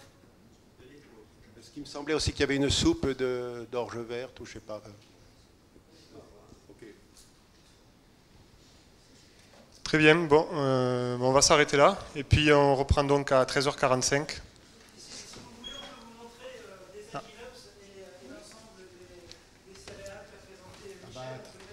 On les met sur la table? Voilà. Très bien. Voilà. Sinon, on se retrouve donc à 13h45 ici. Pour cet après-midi, il y aura 4 interventions. Et on finira par le jardin botanique.